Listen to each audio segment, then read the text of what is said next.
សាខ្ញុំទៅទូនបារាំងធ្វើឲ្យខ្ញុំផុតភាំងនឹងស្មានមិនដល់បានវីសាហើយជាងយើងហងយ៉ាងស្កប់ស្កល់មិននឹកស្មានដល់ស្គាល់ទីក្រុងប៉ារីសពេលបានមកហើយខ្ញុំទៅឲ្យអាណិតឲ្យពីបាក់ចិនព្រោះតែអាហារពួកគេមាននំប៉័ងនិងមានភាសាចំណែកខ្ញុំនេះណាគឺក្លៀនតែបានខ្ញុំជាស្រីខ្មែរបារម្ភតែអាហារមិនគិតអ្នកណាឲ្យតែបានបាយខ្ញុំមិនដូចគ្នាទេអង្គុយយំ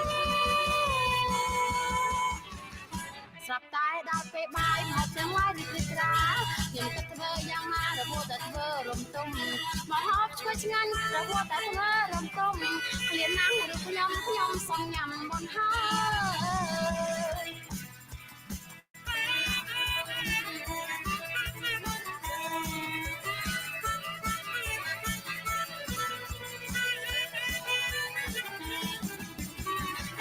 ពីមុនបានវិសាខ្ញុំទៅទូនបារាំងធ្វើឲ្យខ្ញុំផិតភាំងនឹងស្មានមិនដល់បានវិសាហើយជាងយើងហងយ៉ាងស្កប់ស្កល់មិននឹកស្មានដល់ស្គាល់ទីក្រុងប៉ារីសពេលបានដល់ហើយខ្ញុំទៅឲ្យអាណិតឲ្យពីបាក់ចិនព្រោះតែអាហារពួកគេមាននំប៉័ងនិងមានភាសាចំណែកខ្ញុំនេះណាគឺក្លៀនតែបានខ្ញុំជាស្រីខ្មែរបារម្ភតែអាហារមិនគិតអ្នកណាឲ្យតែបានបាយខ្ញុំមិនដូចគ្នាទេអង្គុយយំ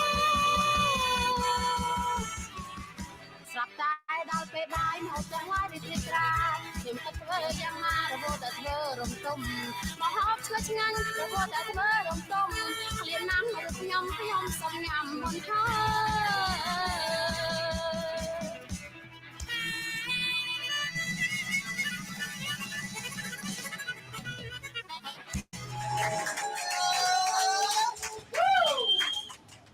Yo, let me get some light over here.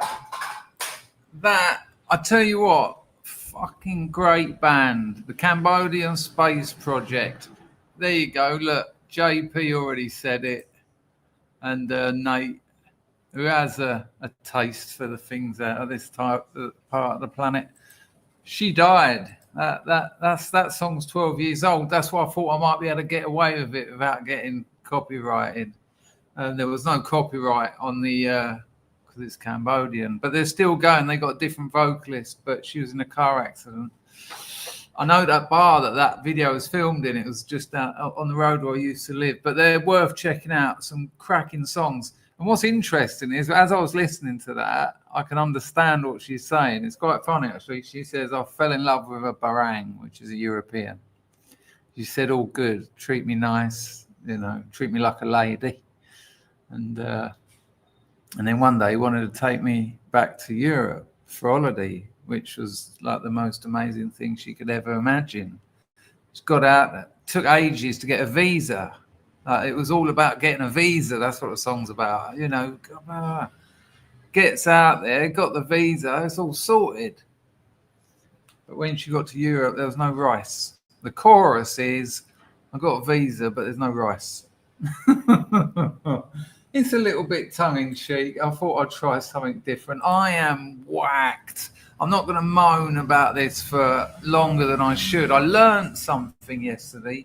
I've got computer problems, by the way. This could crash. I could in a minute. Who knows? That's why I'm so late. But I learned something yesterday. I learned something about writing. And the little thing that warns me how near to buffering I am is right at the bottom. It's like you're on a buffer. I done a speed test earlier. It was like the needle was off the thing, off the chart. So I was like, this can't be true. I've just got to find this tweet if it doesn't take all night. Yeah, I like to think I know everything about literature. Well, not about literature, but about my own writing. And I learned something incredible, and I'm gonna share it with you because it might affect you in other areas of your lives. So this is what happened. So work is hard. It's lovely to see some old old faces turn up. Always lovely to see some new faces as well, and always lovely to see the regulars.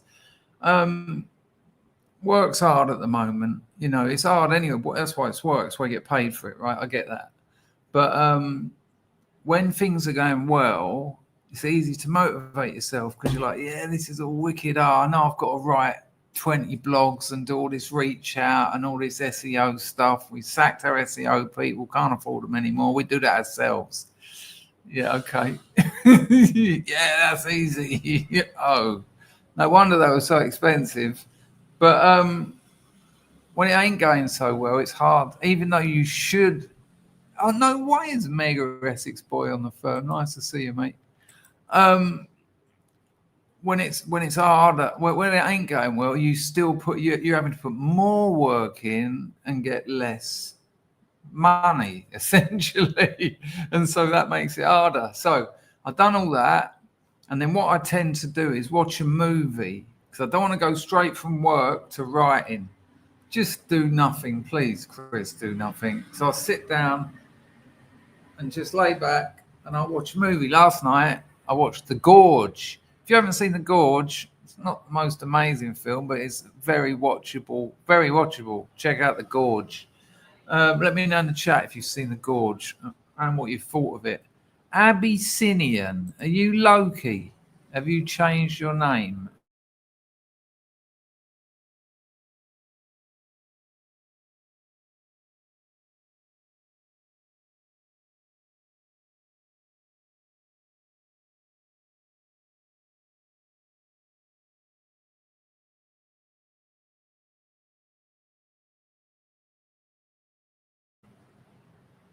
Hello, sorry. Yeah, computer problems. If that happens, if that keeps happening, I'm going to log in on my phone and just put my phone here, and we'll wing it.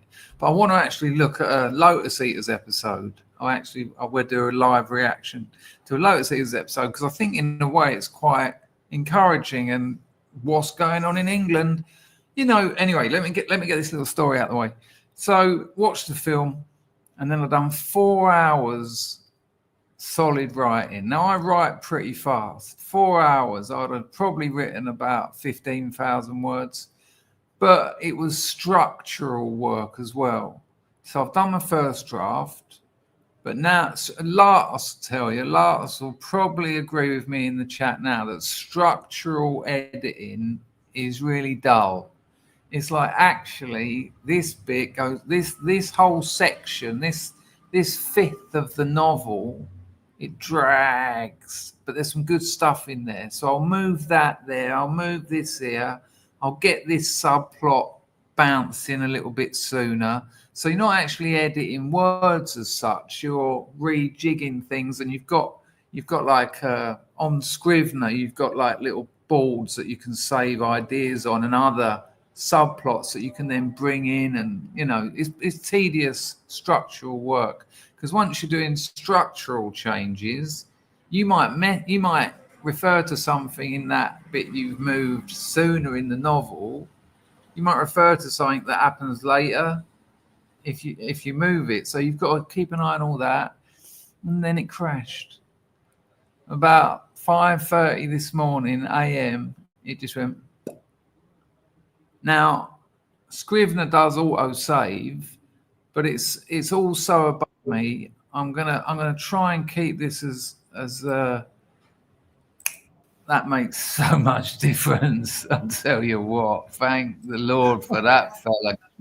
Show Packer some love in the chat, people. Amazing. Hello, everyone. I can't even see it now. You all right? I can't even see it. There you go. I'm just boring everyone to tears about my learning. But listen, so what happens is, right, so when I first started writing this novel, because my other novel was written on Word, and Word is terrible for losing work and losing whole novels, fartmobiles turning up outside. And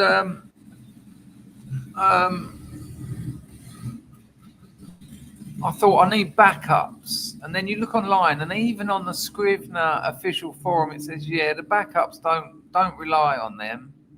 So I thought, okay, I'll back it up on the cloud. So not being computer literate, it takes me about a day, seriously, to work out how to back it up on the Google Drive. And then while I'm trying to work out, it all goes over my head, and I hate it, and I can't do it. It's not that it's not that I'm lazy. I'm just not that way inclined mentally.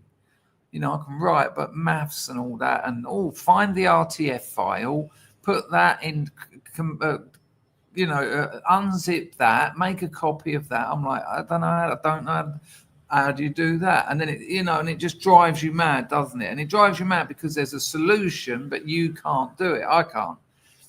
Once I finally managed to back it up on the cloud, I looked on the official forum.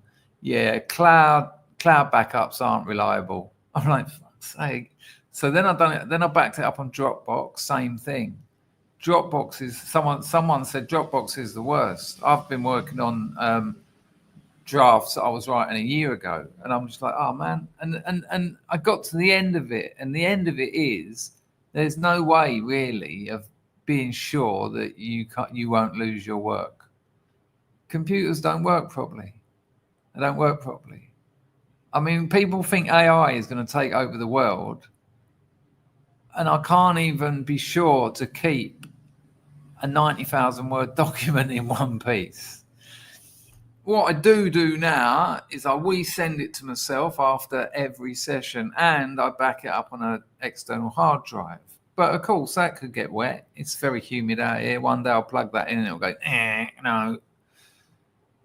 So the trick is to get it finished and get it to Amazon, because I think backing it up on the shop I'm going to sell it on is probably the best bet. Throughout all that, I was reading about people saying they've lost whole manuscripts, like the entire manuscript, and in their attempts to retrieve it, they deleted previous. And I just thought, wow. And then this happened, and this is beautiful. I didn't get it back, by the way. And I tried to rewrite what I'd written and restructure it, but you can't do that. I said it, well, I'll show you, look, this is quite interesting. Well, it is to me. I hope you find it moderately interesting. So here I was complaining here, as I just said to you people, 5 hours writing, a Scrivener crash, well pissed. I was well happy with the work too, and trying to rewrite it, like trying to do an impression of myself. Feels exaggerated and contrived. 2 hours trying to retrieve it. See, this was the other thing. It's now 5 a.m, and when I was writing, like half asleep, nearly dead, I thought, you're going to be fucked tomorrow. Because I've been doing this now for 8 weeks, working all day, writing all night, getting 3 or 4 hours sleep and being a zombie. But I thought it's worth it. This is the sacrifices you've got to make. If you want to write a novel, you've got to write it. That's what you have to do. And if you haven't got time during the day, you will do it at night. But then add to that 2 hours of fucking about trying to retrieve it. So today I was like a zombie all day. I've had a bit of a kip a few hours ago. And nothing achieved, but not strictly nothing achieved, because there I was moaning about it.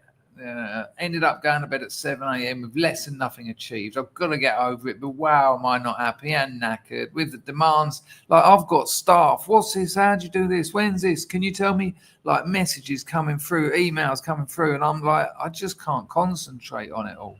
It's like, I'm going to have to put all this work off to. So you aren't Loki, or you didn't change it. I don't know what you're talking about, Loki, if that is you. It's certainly your avatar. Looks like him. Yeah. Anyway. I've had a terrible week. I thought I was dying.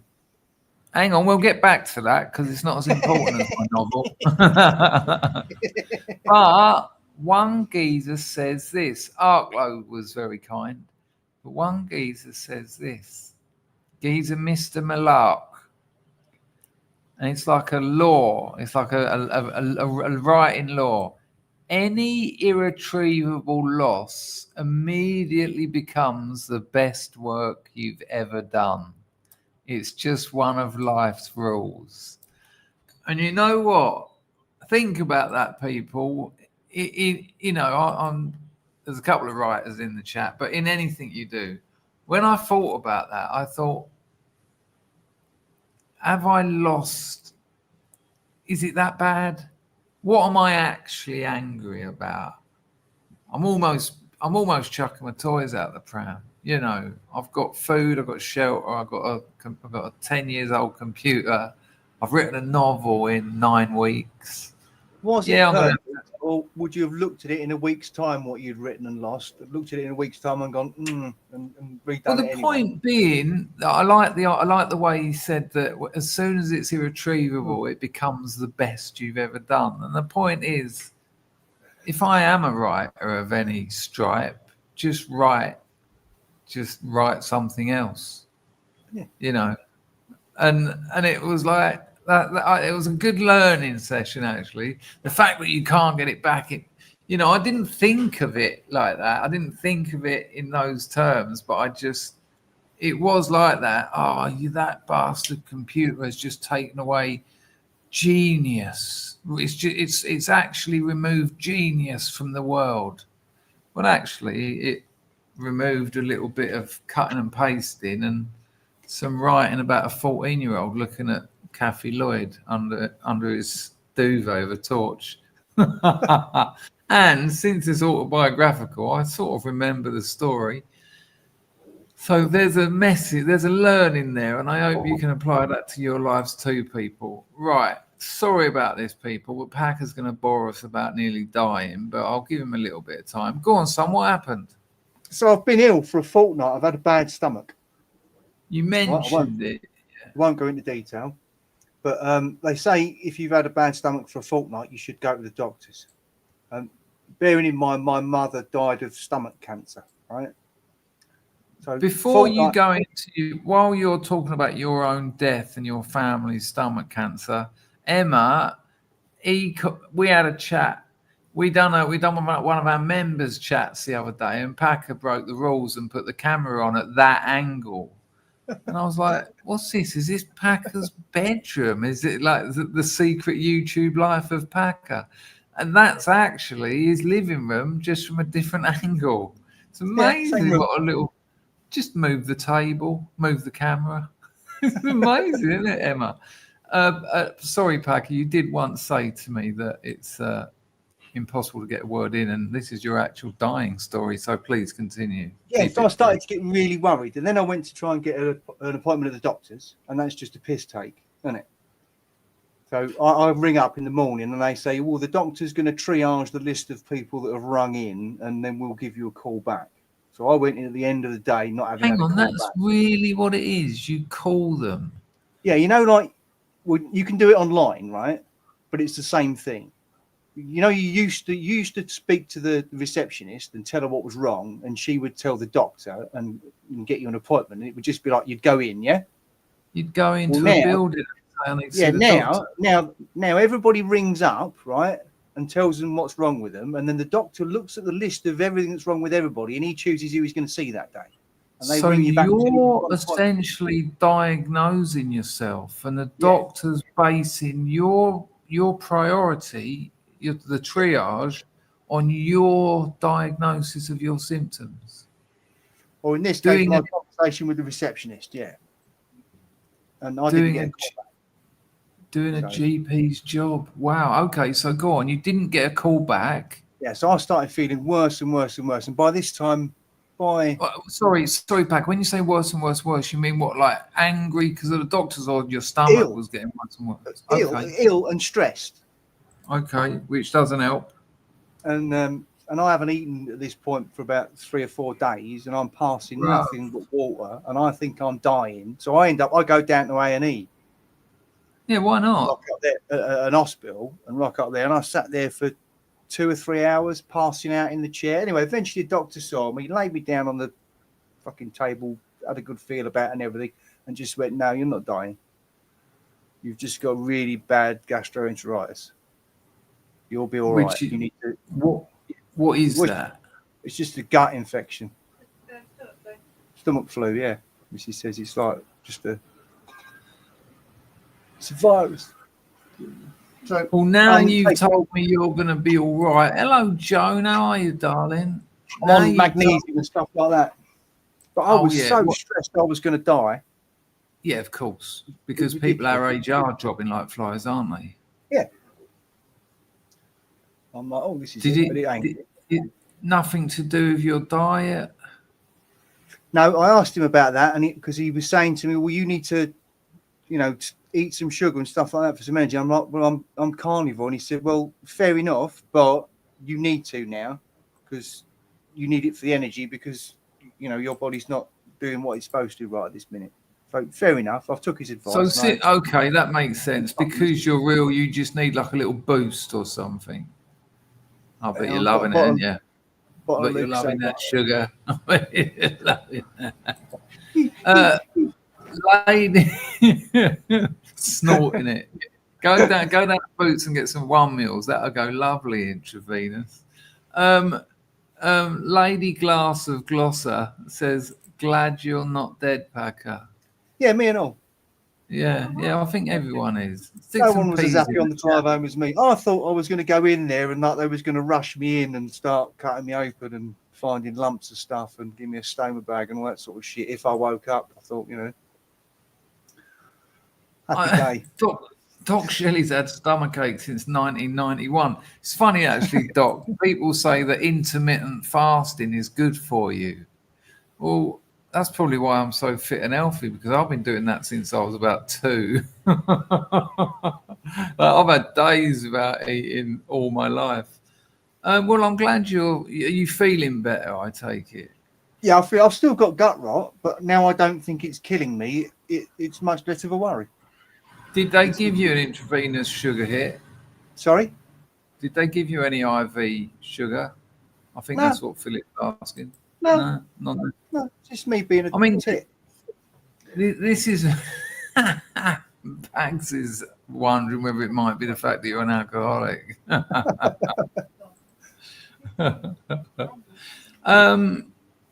Now that's the one, Doc Shelley. That's the one.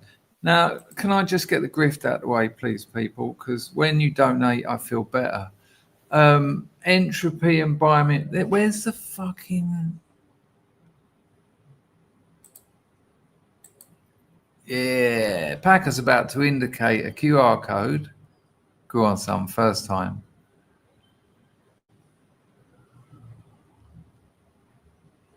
Your mic's off. Yeah, you can hang your camera over that. That's buying me a coffee. You get a nice personalized video reply. Yeah, there it is.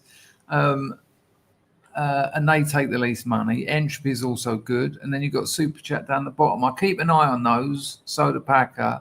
So let me know in the chat, and you'll get your moment of glory on the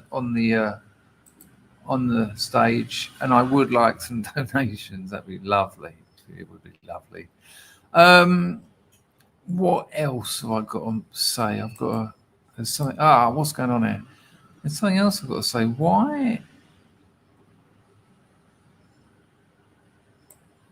There's something missing here. I don't know. Anyway, yeah,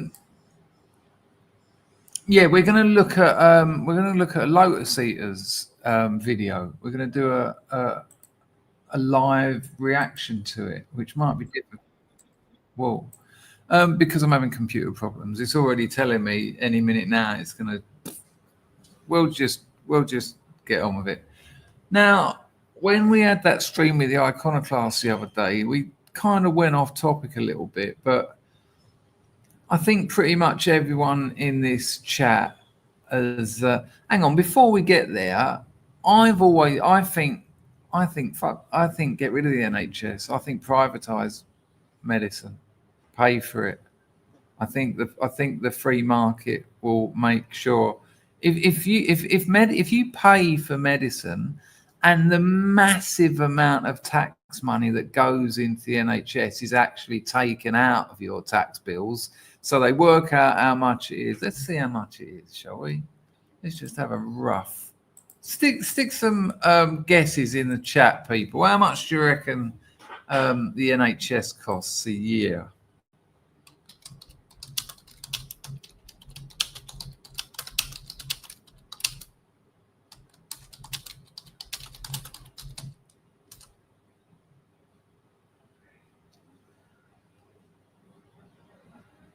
Fucking hell. It's just short of 200 billion. Right, hang on.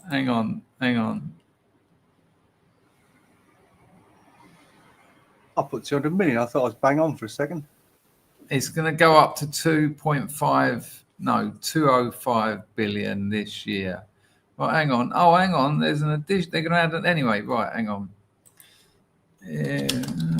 Well,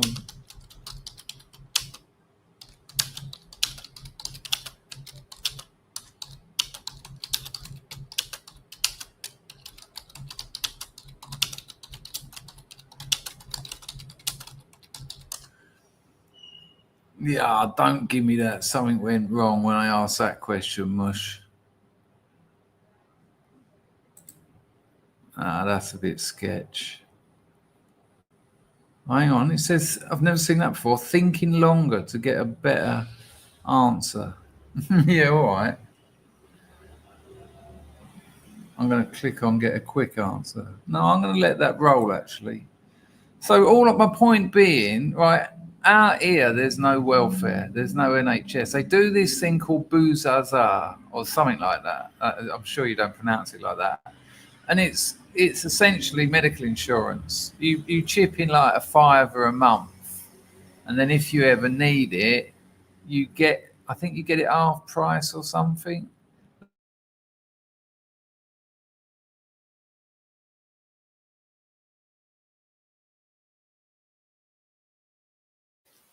Has he frozen for everyone or just me? Have I gone or is he?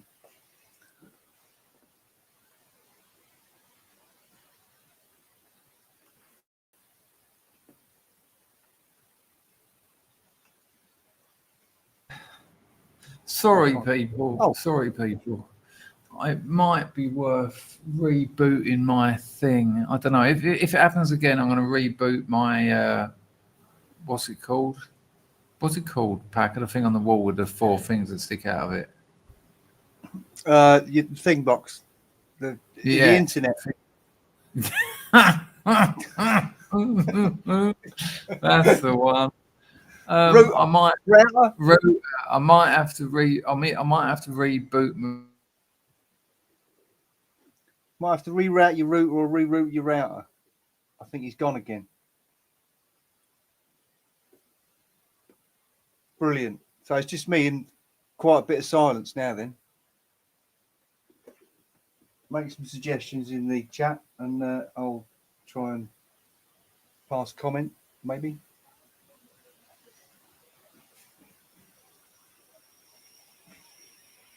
How is everybody? Do you all like my calder? Dan said I needed a lava lamp, so I've added that.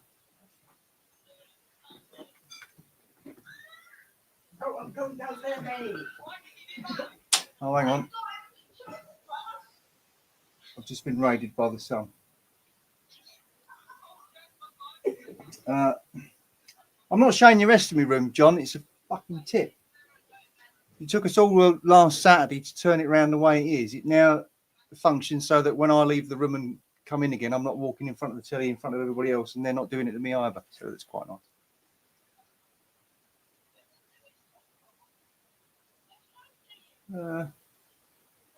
Yeah, I don't know what else to tell you. I've got nothing else to say. We can sit here and wait for Chris. There's the boy. He's supposed to be painting a helmet for go-karting to win a prize, but he's not bothering. He's going on Sunday. That's embarrassing. Well,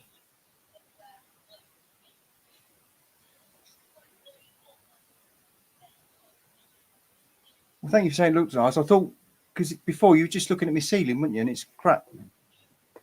So I thought I'd make some kind of effort. Because I just sit here and do nothing, don't I? And like, might as well look a bit nicer doing nothing.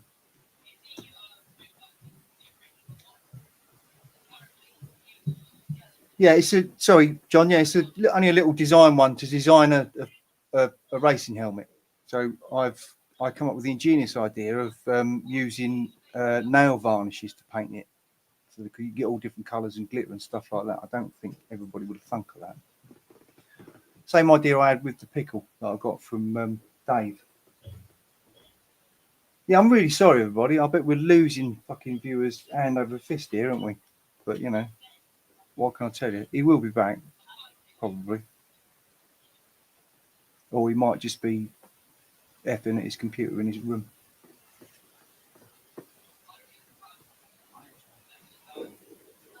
Good. Can we have a comfortable silence? And is that all right then, Emma?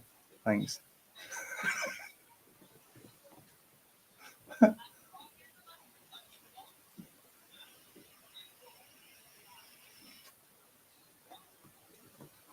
Here he is. Thank Christ for that.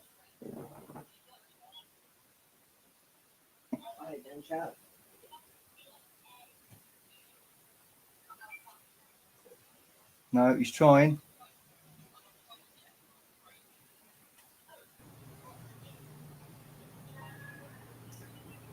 You're there. We can see you. Hello, people. I've just rebooted my router. Sorry about this. Terrible. It's been a couple of days like this. I'm just gonna get it sorted out. I don't know where Packer is. I'm here. There he is. Hello, mate. I'm just gonna log in. Sorry about the time. Hello, little, and you all right, son? Not so little anymore, are you? Good Lord. Growing up fast, aren't they, mate? Right, I'm just gonna log in so that if it happens again, I can quickly switch to phone. I really do apologise. It's embarrassing. It's talk amongst yourself. Packer, do us a favour. Ah, John Fused, sarcastic but encouraging. Great stream, lads. Yeah, don't go back and look at that 5 minutes you weren't there, Chris. Don't worry about that. It's not important. I just unplugged my route and put it in. Was some terrible things being said, was it? No, nothing was being said. You know what a natural I am. I just sort of sat here and grinned sillily. I know I'm now taking longer than I need, but I just think it would be nice to have a little backup.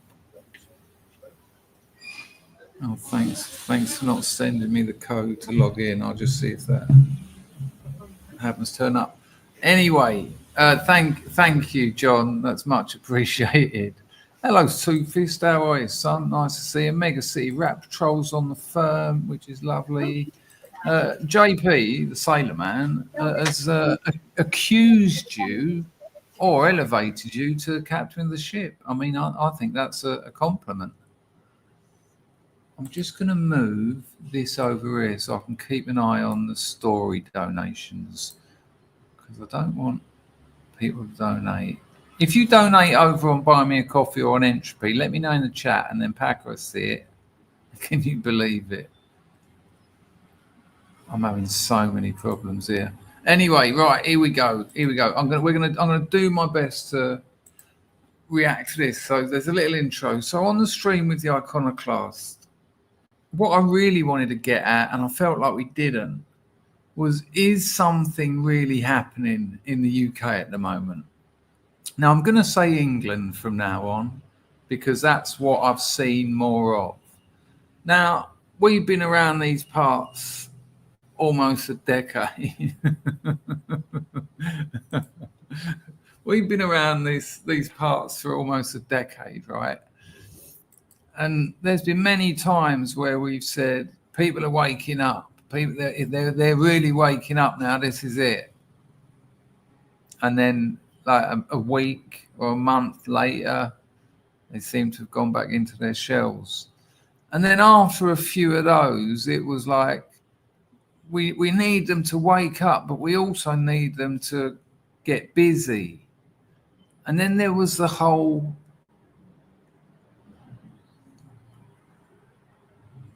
scandal, one of the worst scandals, I think, in global history. I think, you know, already it's that, but in 20 years, when there's a bit of distance from the guilty who'll be walking the streets, you know, it's just shocking that social services, police, the judiciary, everyone everyone was part of it.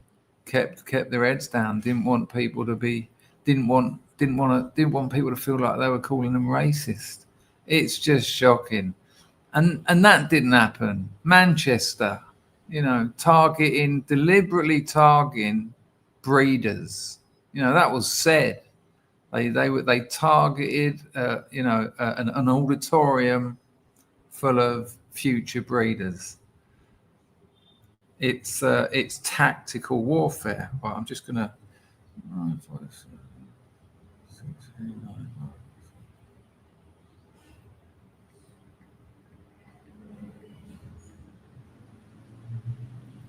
No way. Loki has donated free futures over on stories. It hasn't updated over there yet, son. But I just got a notification on my phone. Nice one, Loki. There you go. Sip that coffee. Something to do with Google. That's why your name's changed or something, has it? But because my computer's going, it hasn't updated. But I'm ready to sign in on my phone. Should we go down again? Thank you, Loki. I'll get that on the screen in a bit. Much appreciated as ever. So we've had all these things, and now I'm seeing people saying this is it. This is it. And I, again, we won't be fooled again. I'm seeing these protests with St. George's flags as Sargon. I still call him Sargon, old Carl Benjamin, Sargon of Akkad. It's so Gamergate, it's untrue. Or is that just another one of my harmful opinions? Anyone remembers what that is? Let me know in the chat. That's Gamergate XL. And they're building up. Apparently, every week they're getting bigger. And this is like multiple cities and towns. It's like the Epping one started it. And it's not like they're just Barrett Zippo says Argon of Sad. Devon Tracy come up with what was it? Borgon of Assad. But they were friends. Sargon had Devon on his show once. But these protests that we're seeing, they're not because people have sort of sat back and decided something needs to change. It's because things are happening in their towns. This happened. This happened. This happened again. You're bussing them into hotels. We've seen you. You're lying. You said you're not. This happened. This happened. It's got it. And again, I don't want to get my hopes up, and I don't want a civil war. I think war is man at its least efficient. But there are steps to that which could cause a lot of people to up sticks and leave. The money's running out. That's just a fact. Let's see whether my... here we go. Wow. So check this out. This is based on my ChatGPT 5. That can't be mad. What? That can't be mad. That's mad. It can't be right, but it is. So if they close down the NHS, every UK taxpayer would get between £5,000 and £6,000. Now look into that, because I've obviously just done it. I haven't read you all the sort of nuances and that. I find your terms acceptable. Absolutely. So like out here, my missus had stomach pains, and we thought it was like time of the month stuff. And then one night she just said, I've got to see a doctor. And because it's a free market, even though it was 2:00 in the morning, we got onto our tuk-tuk driver, our regular driver, because he'll know the best one. I said, I want a top quality surgical hospital. I don't want an ear test or something. I need someone who can do what's needed. And he went, yeah, I've got the one. Jumped in a tuk-tuk, got up there, 2:00 in the morning. They haggled the price. Like it was something like $1,500. And I said, yeah. And my missus is like, no. It's like she's crouched over in agony. She's like, no. And they got about $300 off haggling. And then in 5 minutes, there was a crew of 10. They must have been on call. They turned up, took her in, and they said, and they showed us it. It was awful. They said about it could have happened at any time, but if that had blown, that poison would have infected her entire insides. But that's a free market health service where you just go and get it. Now, some of you may say, yeah, but what if you haven't got any money? How do you get any health treatment? Well, why haven't you got any money? Why haven't you got any money? Is that because you've been sitting around on your ass all your life? You've got to work to get money. You've got to do things. You've got to generate wealth. And I live in a country where that's how it works. Out in the provinces, there's no work. They harvest their own food. And they're all wealthy. The old ladies are living like my missus' grandmother's like 109, I think now. Wakes up 5 o'clock in the morning, goes out, gets the eggs, does some gardening. You know, yes, in a slightly more civilized society, maybe some kind of safety net, but that safety net is a joke at the moment. It's an absolute joke. As someone who in his younger years blagged the dole, it's easy. And if you don't think there are full-on organisations of thousands of people from other countries over here claiming benefits in about 10 names each, you're absolutely deluded. Of course there is, because it's so easy. It's so easy. I remember I had to have a check once where it was to see whether they were going to write me off work for life. You want to know why? Why the job centre was going to write me off for life? Heroin addiction.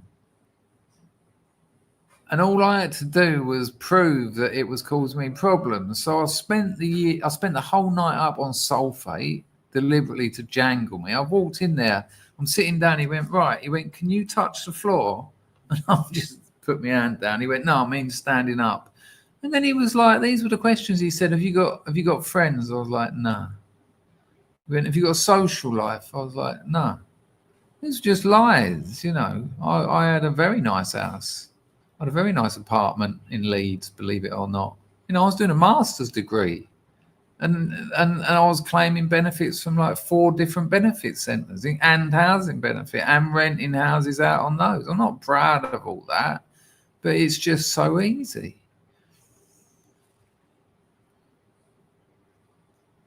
Will there be people who absolutely suffer from that? Yeah. But what it also does is keeps families together. Because when I say, why haven't you got any money? Well, you might be old and you might not have managed to save any. But you rely on your children. You don't fuck them off to a care home. It keeps families together. All that, the NHS looks like this shining example, but that's, you know, I often talk about this, the actual mechanics of how they destroy a populace is things like the NHS. Oh, you don't need a family. You don't need an extended family. Well, you fucking do if there's no welfare. And that's why they breed. That's why a Cambodian girl's got an average, I think it's something like 4.2 or 5.2 kids by the time they're 23, because they're going to rely on those children. And that's why the birth rate, one of the reasons why the birth rates in Western Europe are so low. You don't need them. Who wants all that hassle? Now, I am playing devil's advocate because there are other reasons for having children, but people have 1 or people have 2. You know, you've only got to go back 100 years. The average was like 7 or something, or 8.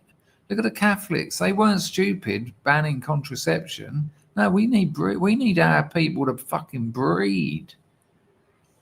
You know, you talk to Irish families from like 100 years ago. I was one of 7. I was one of 12. You know, there's a reason they do these things. They blag it on the surface. Oh, it's against this, it's against that. No, we just want you making numbers.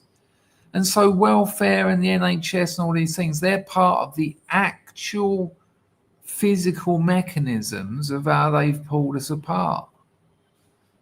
And will continue to do so. Private healthcare doesn't do that because you still need an extended family. You still need a community. So my point being, going back to the beginning, is this just another, what do they call it, Packer? What's it called when it's looking like something's going to blow, but then it's like a damp squib. Damp squib? Yeah. Yeah, I think that's what I'm looking for. Yeah. Yeah, look at this. Pags was one of 8.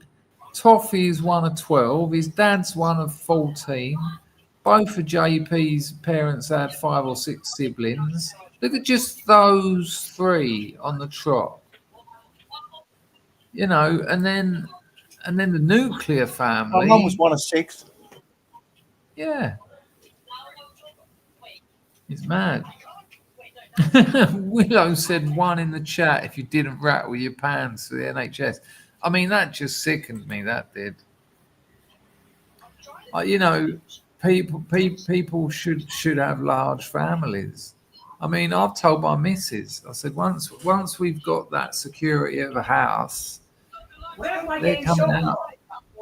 You're going to be a... Was that something for you watching telly, Packer? No, that's my son, the other side of the room, shouting online for some reason. I don't know. I'll mute myself. Okay.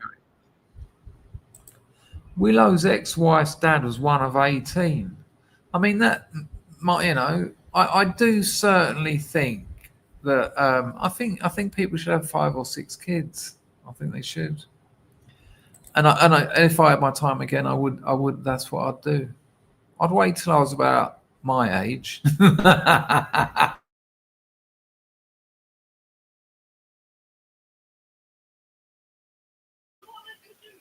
Have you frozen again, Chris? Is it just me again? Brilliant. Get your phone out. Because now we have to listen to my son shouting on the other side of the room. Or an awkward silence. You can donate. Buy him a coffee. Tell him to get a better internet connection. Finish his book. Here he is on his phone. Oh no! What's going on here? 3 of us. Fanger has entered. The world's greatest echo. And now we've got mad echoes. Right, hang on. Are you hearing an echo? Oh yes. Why are you there and I'm not? Packer, you're going to have to take the stream, mate. Great stream.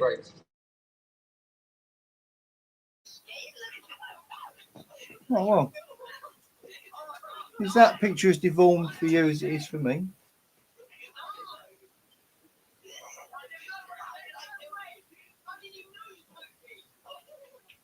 Fantastic.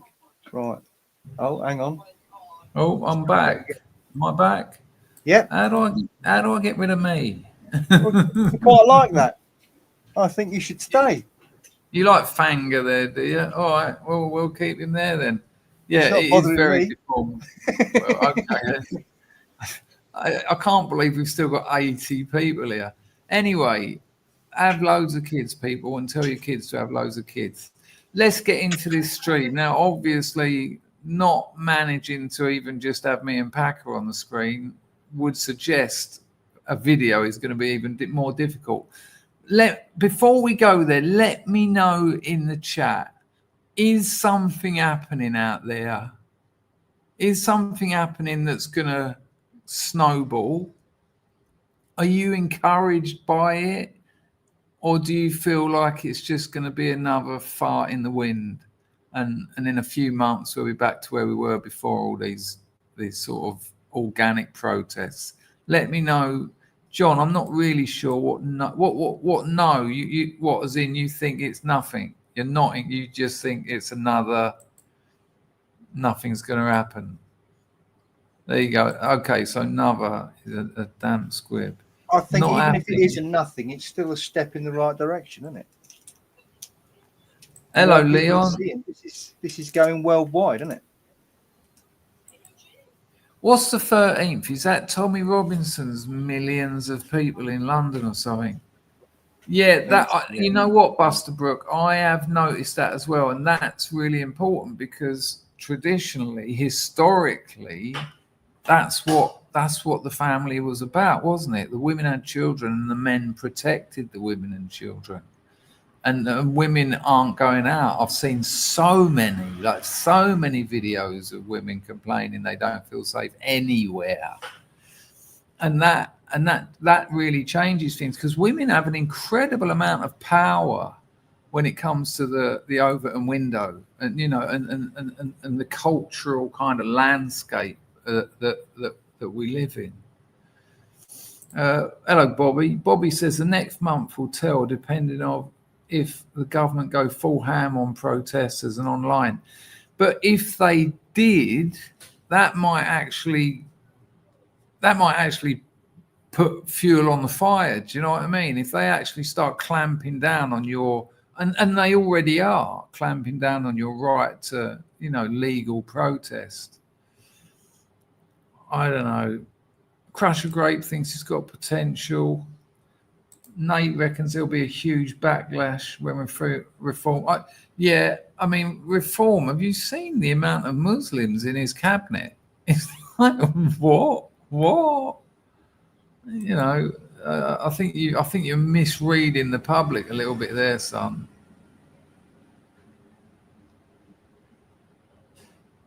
Yeah, without a doubt. So anyway, let's have a look at this.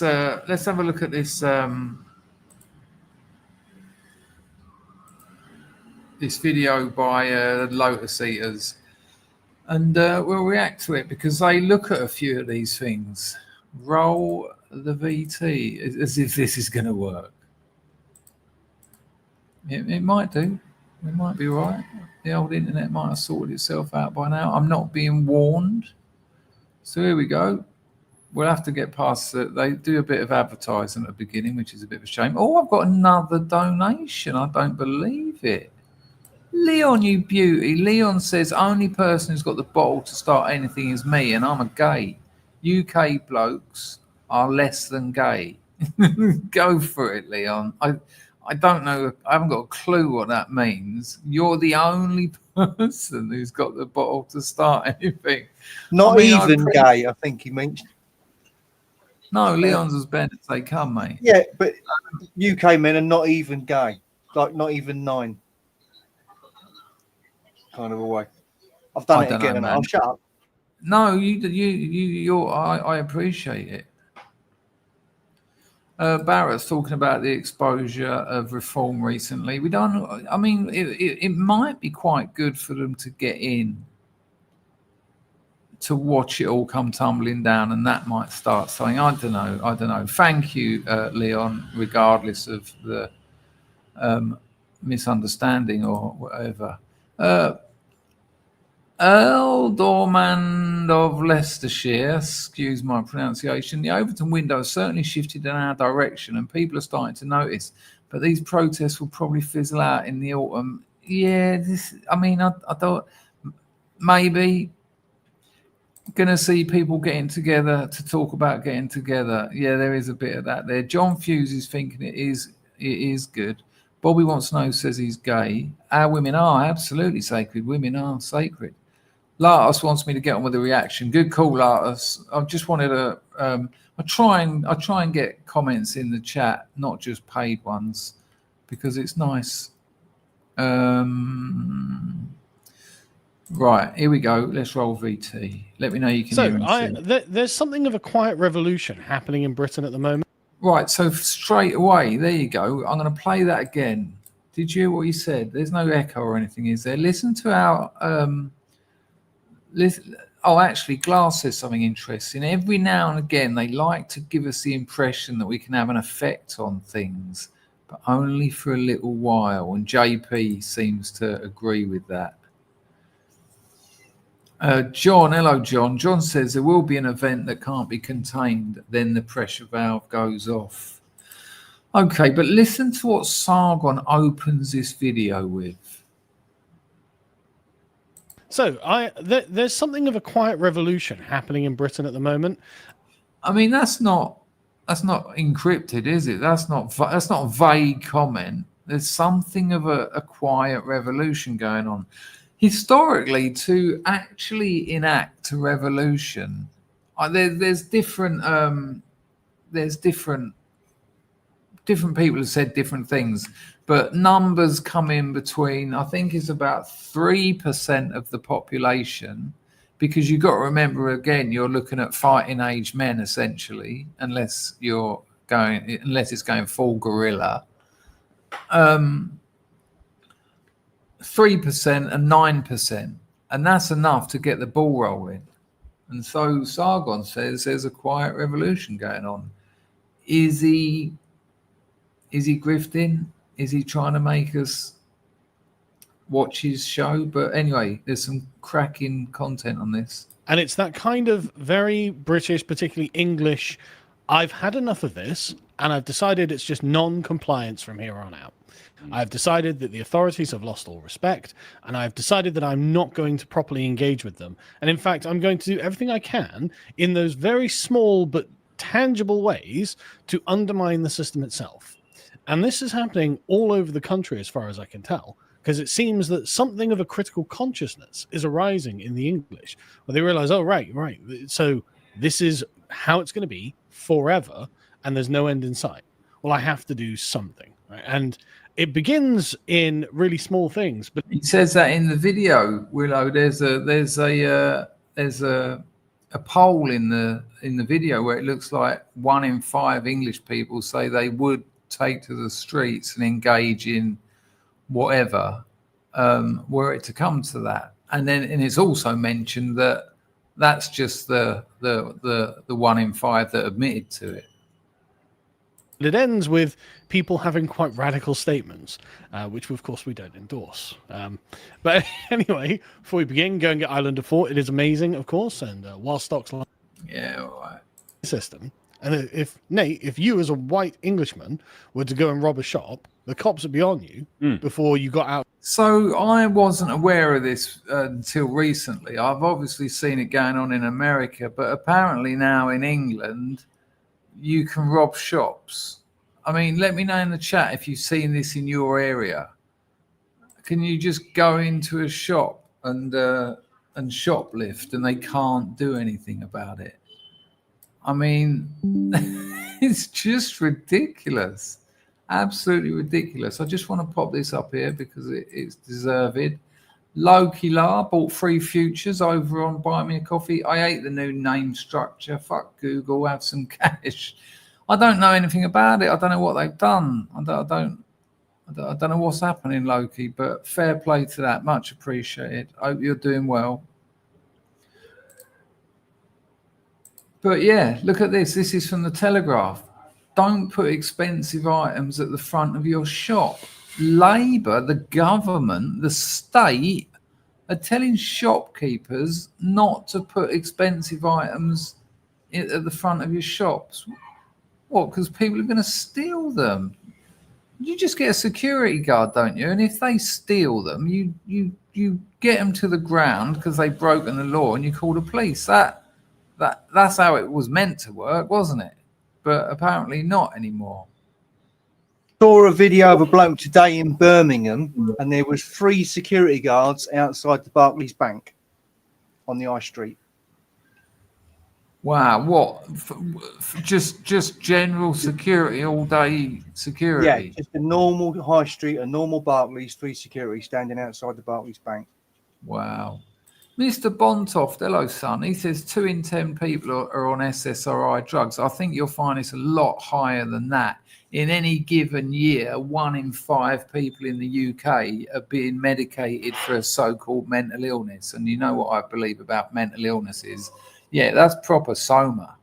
That's proper soma. You don't have feelings anymore. You don't need to worry about anything. You don't have any depression, but you don't have any joy either. And you just, It's just ridiculous. They've drugged us up to the eyeballs, and then they just let it crack on. Hello, Anglo. Streaky responsible for 50% of shoplifting in the UK. I don't know what that means. What, streaky bacon? Yeah, streaky bacon. Is that rhyming slang or something? No, I don't know that one. he's been here, I think. Streaky. He's a Welsh bloke. Oh, okay. We all know him.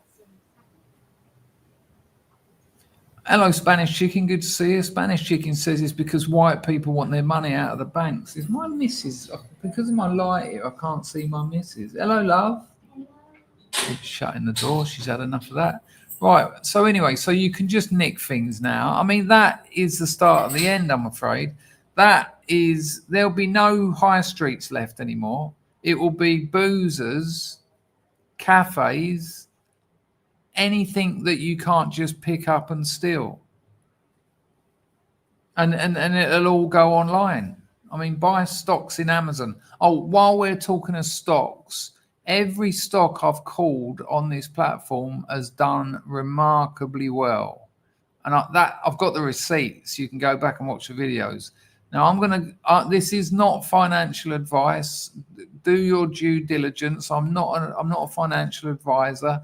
And even though SoFi is at about $22, $23 now, I tipped SoFi when it was about $7 a share. If you can buy SoFi and hold on to it for 2 or 3 years, I don't want to get myself in trouble. Do your due diligence, and you can lose all your investment. But I reckon SoFi, by the end of 2027, and this isn't, I don't just pluck this stuff out of the air. This is because I've got to build a house and live a life, and I haven't got enough money to do either. So I'm having to do it like that. And I've spent weeks looking into it. I've looked at the fundamentals. I've looked at the what do you fucking call them? I've looked at, at Anthony Noto and all that. I look at the people that are running the show, and they've been building a foundation for this business for years. They haven't gone for the quick earner. They've been building a very strong foundation. And Anthony Noto even said every quarter they just smash it, right? And he said it will all kick in. They started as a student loans platform. Now they are an all-in-one shop for everything financial. You can get your mortgages there, your banking, your loans, your Bitcoin, everything just on one app. And the new generation who grew up sitting in front of computers all day, to them, the idea of having a bank account where you go down the street and walk in and talk to someone is ridiculous. They just want to open up their phone, see how much money they've got, see if they can borrow some, buy, sell some Bitcoin, get some stocks, do everything on one app. And that's what SoFi is. And I'm saying that 22 quid, while that is slightly overvalued, I would say, but it's certainly not priced for perfection for 4 or 5 years. I am suggesting to myself, but you can overhear this, that by the end of 2020, oh, you absolute beauty. Thank you, darling. I love you. By the end of 2027, I think 22 quid a stock is going to be laughable. I think we'll be looking at about 200, 250. And the beauty of that is at 20 quid a stock, if you can get hold of $1,000, then you can get hold of 50 of those. And if you can keep that for more than 2 years, 3, 4, 5, 6, that's not financial advice. I'm just saying all the stocks I called went absolutely nuclear. Palantir, Nvidia, SoFi was another one I called. So yeah, look into it. Do your due diligence. You can lose all your money. It is gambling, but I think SoFi is going to fly if you've got the time. Anyway, stocks can go down in value as well as up. Oh, and also, people, when you invest, your stocks do go down. There will be a time when that stock goes up to, say, 80 quid, and you'll be like, wow, I've made 60 quid on each stock. And then over the next week, it'll go back down to 35 and you'll be like, shit. And it's really hard. You've got to have a proper temperament for that. You've just got to understand that the stock market goes up, but it goes up and down on its way up. And you just sit tight, don't stare at it. That's the one, Spanish chicken. SoFi. But Bobby, this isn't financial advice. I know you are, Emma. I like the way you hold it. Exactly that. Exactly that. You know, if SoFi was to go down, if SoFi was to crash 50% tonight and go down to $10.50, I'd scrape together whatever money I had and buy as many as I could, because it's a sale. Because nothing has changed. I believe in the management. I believe in the fundamentals. I believe in that there's a space in the future for that company. I don't believe it's overvalued. I don't believe it's been priced for perfection for years. So if the stock price was to halve, that's just a sale. You know, that's what I done in April when Meta went down to $495. Unfortunately, I could only buy like 3 of them. But they're now like 780.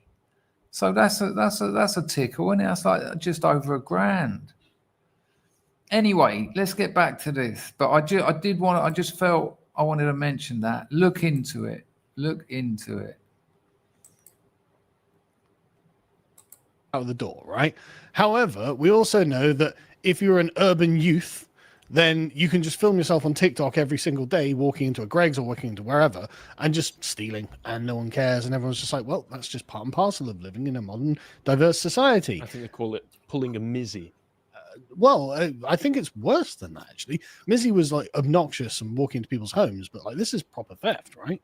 So I actually think that Mizzy is kind of mild compared to what we're seeing here. How far we've come. So if you don't know, Mizzy was that obnoxious black kid who would just walk into your house with his phone and his mates and start sitting down and sort of turning your telly over and knowing that he was sort of untouchable. Just piss off, will you? Love for him to walk into some houses in Dartford. We'll get back to Mizzy in a second. This is progress, folks. No. Crimes up, line up, yes. It was, well, we found out today there was 0.3% GDP growth. Oh, yay. 0.3. I mean, did you hear that? Did you hear what he just said? The UK, one of the richest nations in the world, the GDP has gone up 0.3. Listen. Up, line up, yes. It was, well, we found out today there was 0.3% GDP growth. Oh, yay. 0.3. I mean, it's all worth it. I mean, it's absolutely worth ridiculous. it, guys. It really does make you wonder. 0.3. Listen, I live in the back of beyond. I live in a country called Cambodia that people laugh at. Do you know what the GDP of Cambodia was last year? 5.10%. What did he just say that? I missed that when I first watched this. Hang on. 0.3%. The UK's GDP has gone up 0.3%. And we know why. Willow says, I'm astounded it went up. That's ridiculous. It's absolutely ridiculous. Whereas a country without welfare, a country that's essentially an ethno-state, that's got no NHS, that isn't chlorine spread over a modal average between 5 and 6 grand per person from its people for an international health service has gone up 0.3. Wow. And I'm telling you now, I'm struggling. My business is struggling. And all these new tax things that Starmer's bringing in are going to put me out of business, almost certainly. And if they're going to put me out of business, they're going to put hundreds of thousands of people out of business. And when you put an entrepreneur out of business, you lose all his staff's jobs. You lose all the staff. What are they going to do? Where are they going to get work from? It's crippling. Toffee says we are literally shitter than a third world country. It's absurd. GDP growth. Oh, yay. 0.3. I mean, It's all worth it. but it's It's all worth it, guys. it really does make you wonder that if we could just have the shackles taken off of us for a second, we could have a rich country I know. like we used to have. Even with all of these weights on us dragging us back, we're still like, okay, no, I'm still gonna win. 3%. The entrepreneurial spirit is huge in the UK. I know. It really is Always has massive. been. And yet, I don't know about that. The entrepreneurial spirit is strong in the UK. Always has been. Well, not so much anymore. You know, I don't. When I talk to young people, they're not thinking of setting up businesses. They're not thinking of being entrepreneurs because it's a scam at the moment. It's like a racket.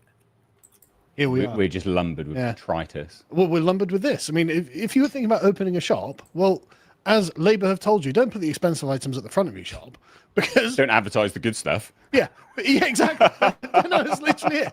Don't put it in the store window because Can you believe the state are actually putting out official government information to say hide your good stuff? If you're a shopkeeper, don't put your expensive items near the front of the shop. I mean, why that's going to stop someone stealing them? I just don't understand the logic of that. You just go to the back of the shop and steal it. If the idea is that you're allowed to nick it being at the back of the shop, it's almost like just a joke. It's like rubbing salt in the wound. Anglo says those who can are leaving. Well, I got into a bit of sort of trouble about this when I had Dan on the stream the other day because look, let's be honest. If you had a young boy or a young girl, well, actually, either 16. If I had a 16 or 17-year-old boy or girl, or one of each, or 5 of each, I will tell you now, and it feels like a confession, and it feels like it'll upset people, but I would say to them, learn a job that you can do remotely. So all you need is a Wi-Fi and your laptop, and get out of here. Get out of here. If it was to the woman, especially, it's not safe for you here, love. It's not safe. You can stay in your house and put as many locks on your door as you want and live a life as a hermit, or you can go somewhere where it's actually safe to walk the streets during the day. You know, I would tell my kids that.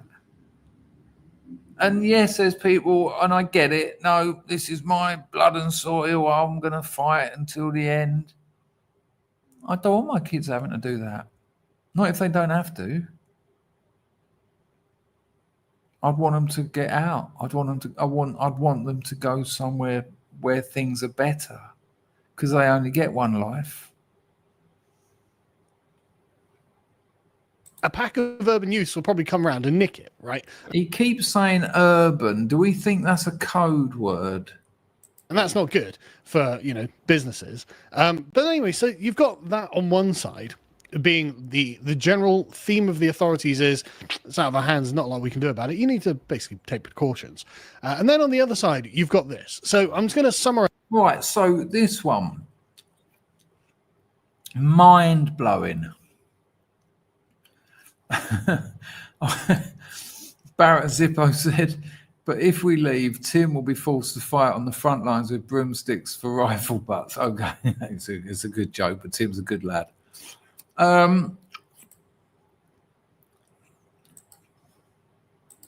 Not necessarily, Wolfie, because the money leaves with them. The money leaves with the people.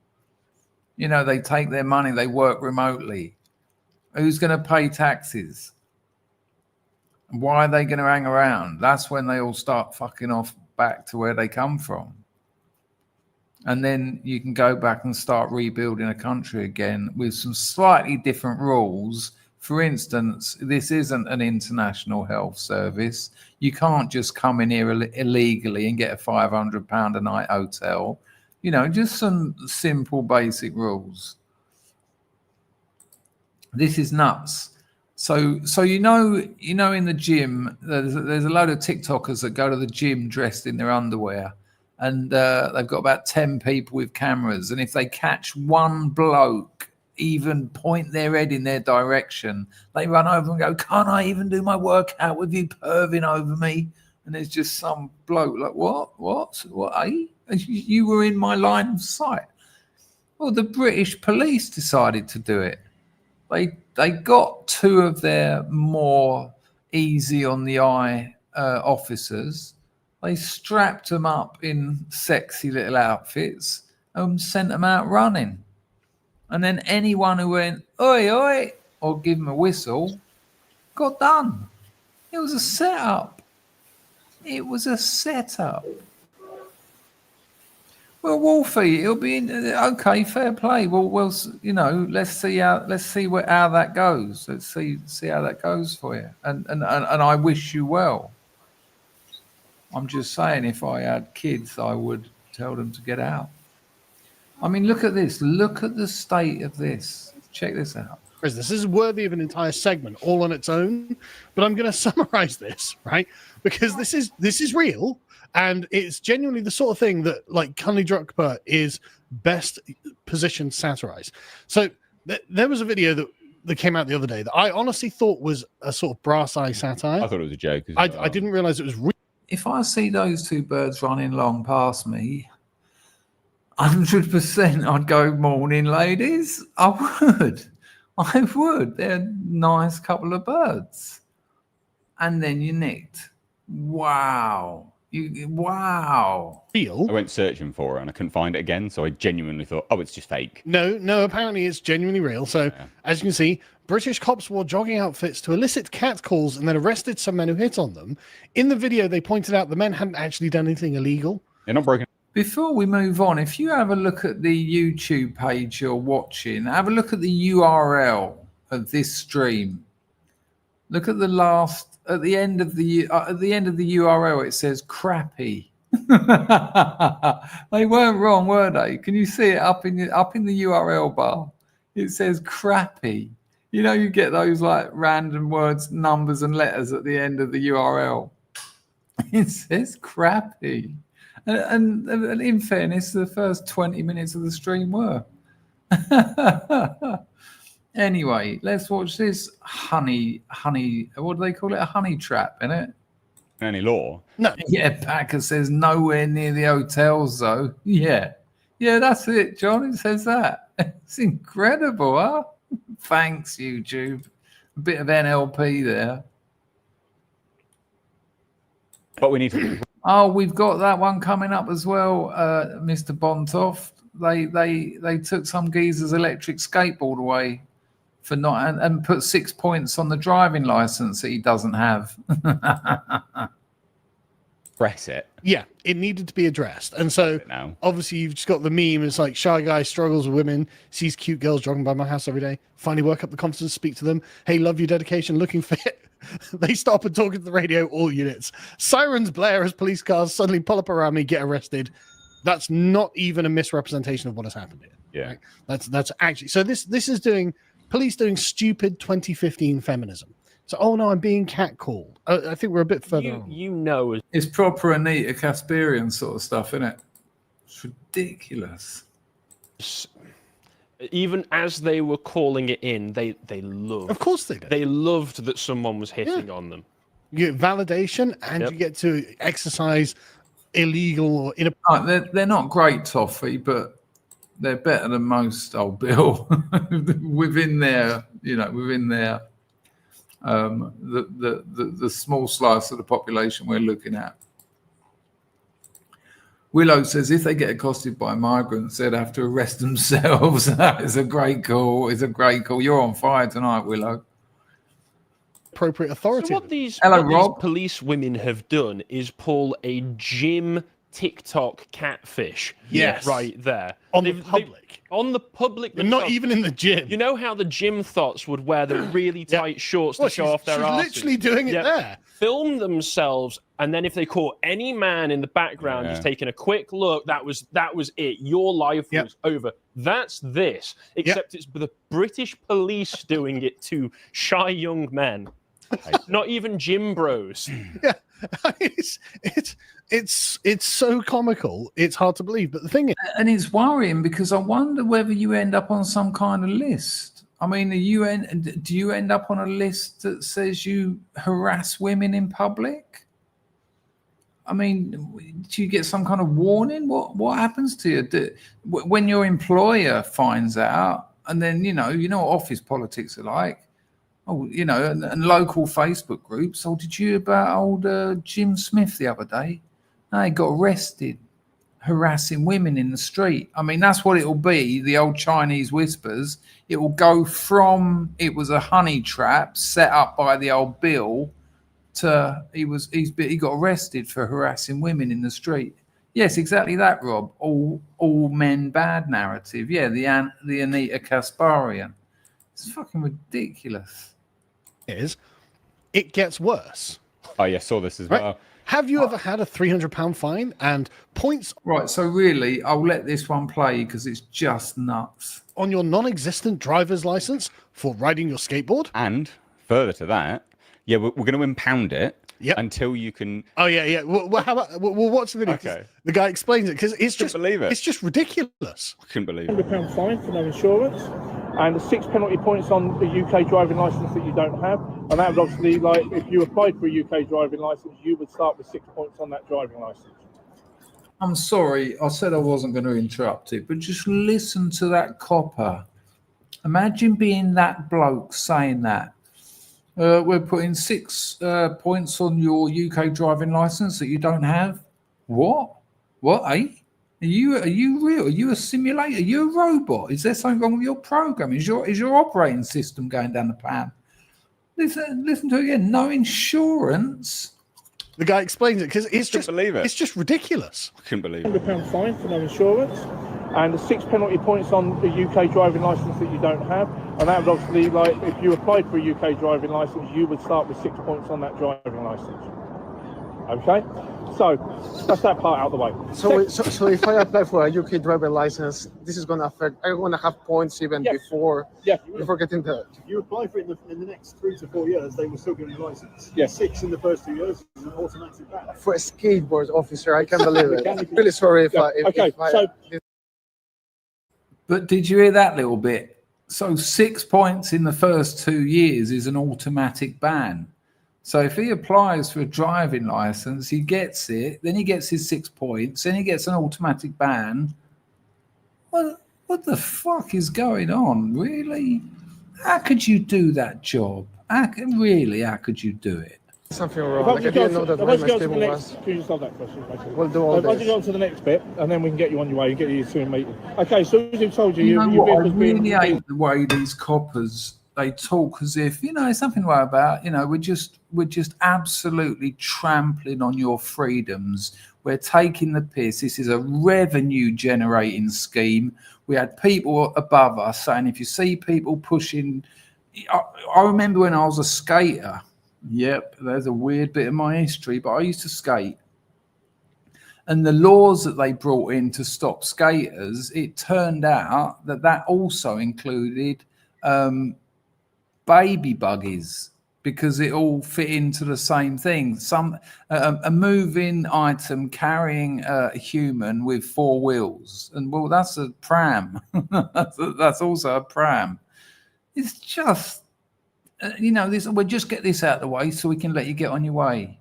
Yeah, but hang on, there's consequences here, mate. It's not like you're just letting me get on my way. I now can't get a driving license. You've also nicked my fucking electronic skateboard, and that's it, is it? Oh, thank you very much. You've been very polite. That really makes a difference. Cheers.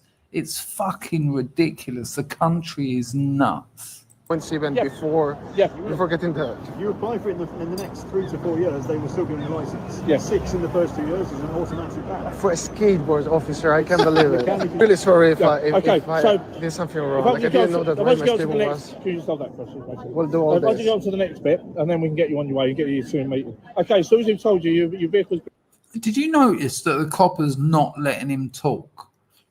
He knows he's being filmed, so he's deliberately not letting him talk because he knows anything. If you draw attention to anything that is happening here, those coppers look like the absolute tits they are. He just won't let him talk. Yeah, no. If you just shut up again, mate. If you just shut up again, mate. Well, you can fuck off. Being seized today because it's on the road, it's being used without insurance, it's going to be seized. Okay? We'll go at the car pound. The only way you can get the car pound out of the car pound is if you turn up with a valid policy of motor insurance which allows the vehicle to be used on the road. Okay? Other than that, you cannot pick up the vehicle. The problem you're going to find is that a motor insurance company can't provide you with insurance to use something on the road that's illegal. So the only way he can get his skateboard back is if he gets insurance, but there's no insurance for that skateboard. Listen to that word again, skateboard. So he says to him, you can get it, you can come to the pound and get it, but you need to get insurance for it. So they're all gone, can't skate.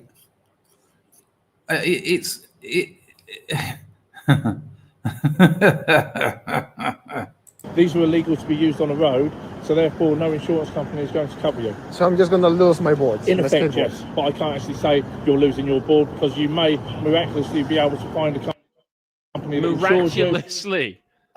Miraculously find a company that insures you. All I'm saying is stealing your skate.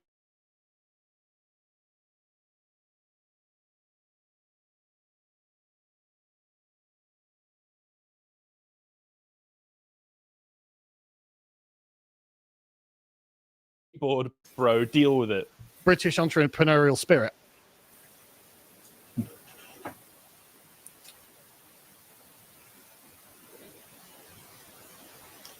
You're muted, Chris. Am I muted now, or can you just? No, you're good now. Good now. All right. I know I always say it, but put that critical distance in. Just because we've seen lots of this, don't just sort of take it on the chin. Actually see that this is real. This is the police force. This is revenue generating. They're just the police force are just another gang, like the state, like the government, like the authority, like the judiciary, like the aristocracy. They're a gang. And they're small gangs compared with the working classes. I mean, the working classes are the biggest gang in the country.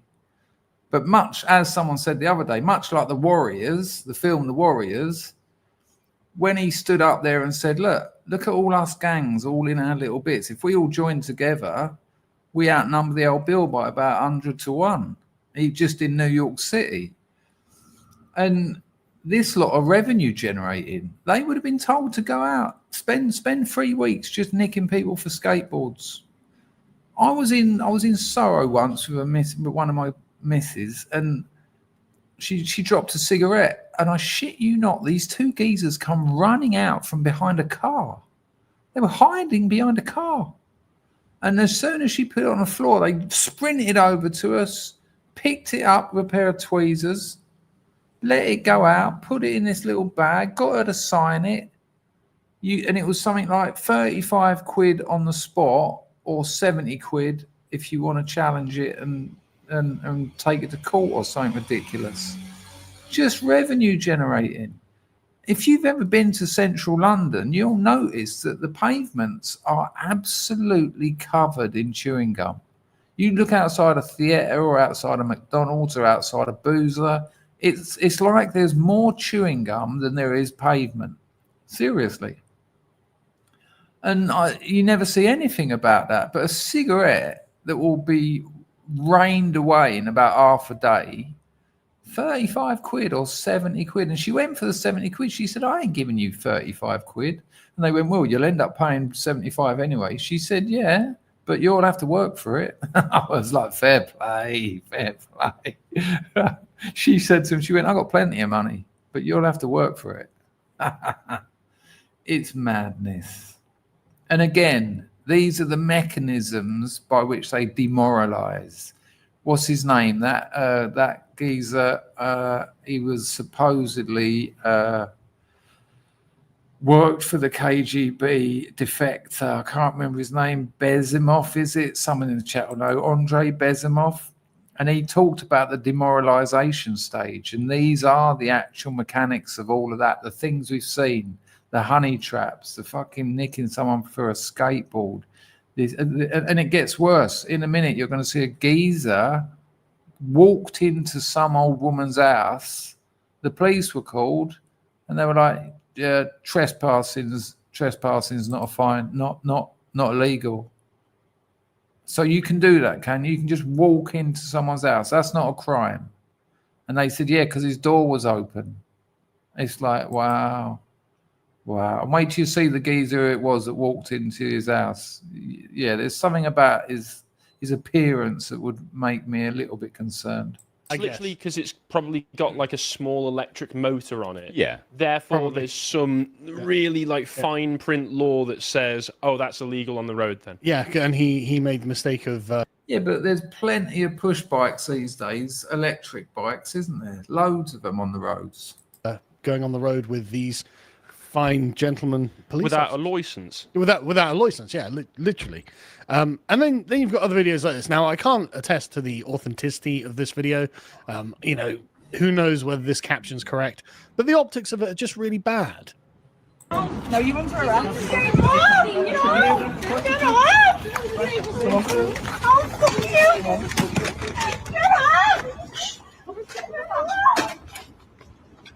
Right, so a pack of Mizzies running into a shop, stealing stuff. We can't do anything about that.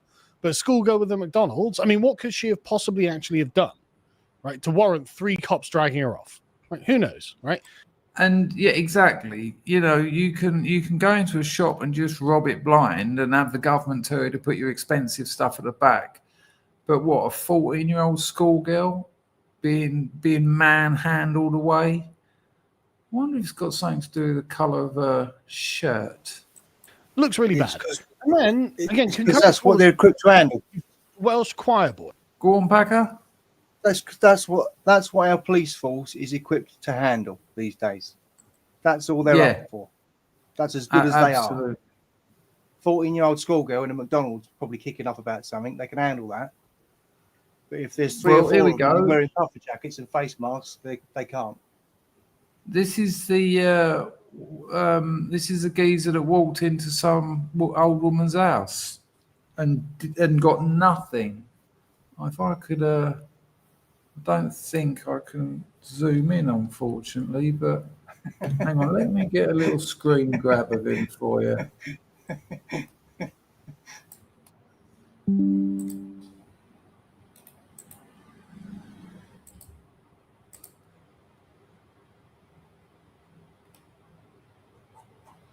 Okay, see that fella there? I mean, probably just like, it's probably like Cub Scouts Bobber Job Week. Do you remember that? Knocking on people's doors. Anything I can do? Anything? Hello, turnaround mindset. Absolutely, like Blade Runner, wouldn't it?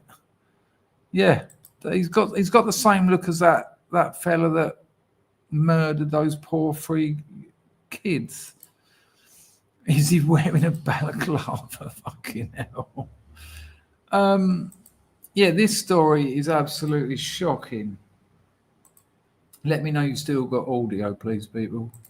Or if you haven't. Now, this is, again, another story that deserves an entire video of its own. But, I mean, look at that expression, right? So this Welsh choir boy decided to just break in someone's house.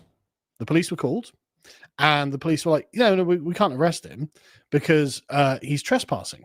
And trespassing isn't an arrestable offense. And people were like, but he just broke into my house. Yeah. Like, it's like, isn't that burglary? It's like, well, we've got to prove intent with burglary. It's like, okay, can't he be suspected burglary? In fact, there's this can't just trespassing in the first place. So just listen to this, people. So you're you're a father of 3 and you've got a wife and they're all in your house, and you go out because, as you'll see, the coppers say it's because he had his door open. So you go out your front door and leave your door open because you want to go down the road and talk to your mate about borrowing an hammer or some screwdrivers or something. And 4 or 5 blokes can then walk into your house with your 3 young daughters and wife. That's not against the law. That's nothing. You can't do anything about that. If you even if there's gathers in your street and you run over to them and you say, there's 4 blokes in my house, the most they can do is ask them to leave. You don't know what they've got in their pockets. You don't know what they've said to your kids or your wife. You don't know that they might have said, we're going to come back one night. We'll come and see you again when the old man ain't around. It's fucking shocking, man. Well, exactly. I mean, Martin says, what's he doing in someone else's house in the first place? Well, yeah, well, that's the other thing. She was blind. You know, this is a vulnerable old woman. Yeah, that's all over, Emma. You know, you're not safe in your house. You're not safe in your house. You're not safe in the street, and you're not safe in police custody. You're not even safe in police custody. Earn an automatic removal from where you're trespassing. Well, I mean, he was let go. Oh, fantastic! They let him go. So I mean, good thing that he's still wandering the streets. He looks like a well-adjusted young man. Because the thing, a neurosurgeon. I was talking with people earlier today, and they were telling me that Mark says they arrested the woman who got him out of the house. I don't know if that's true or you're making a joke. Is that true? Wow.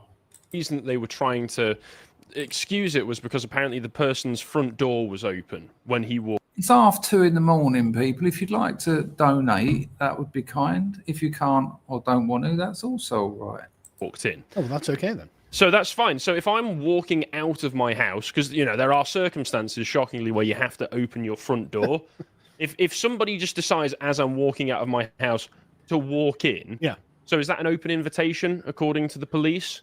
Well, I mean, you had your door open. What can we do about it? And then, of course, if I did something about it, if I give the guy 3 warnings, leave my house, 2nd warning, 3rd warning, physically remove it, I'd probably get in trouble. Yeah, 100%. I'd be the one who gets in trouble for physically. So loads of people in the chat are saying it's true. She got in trouble.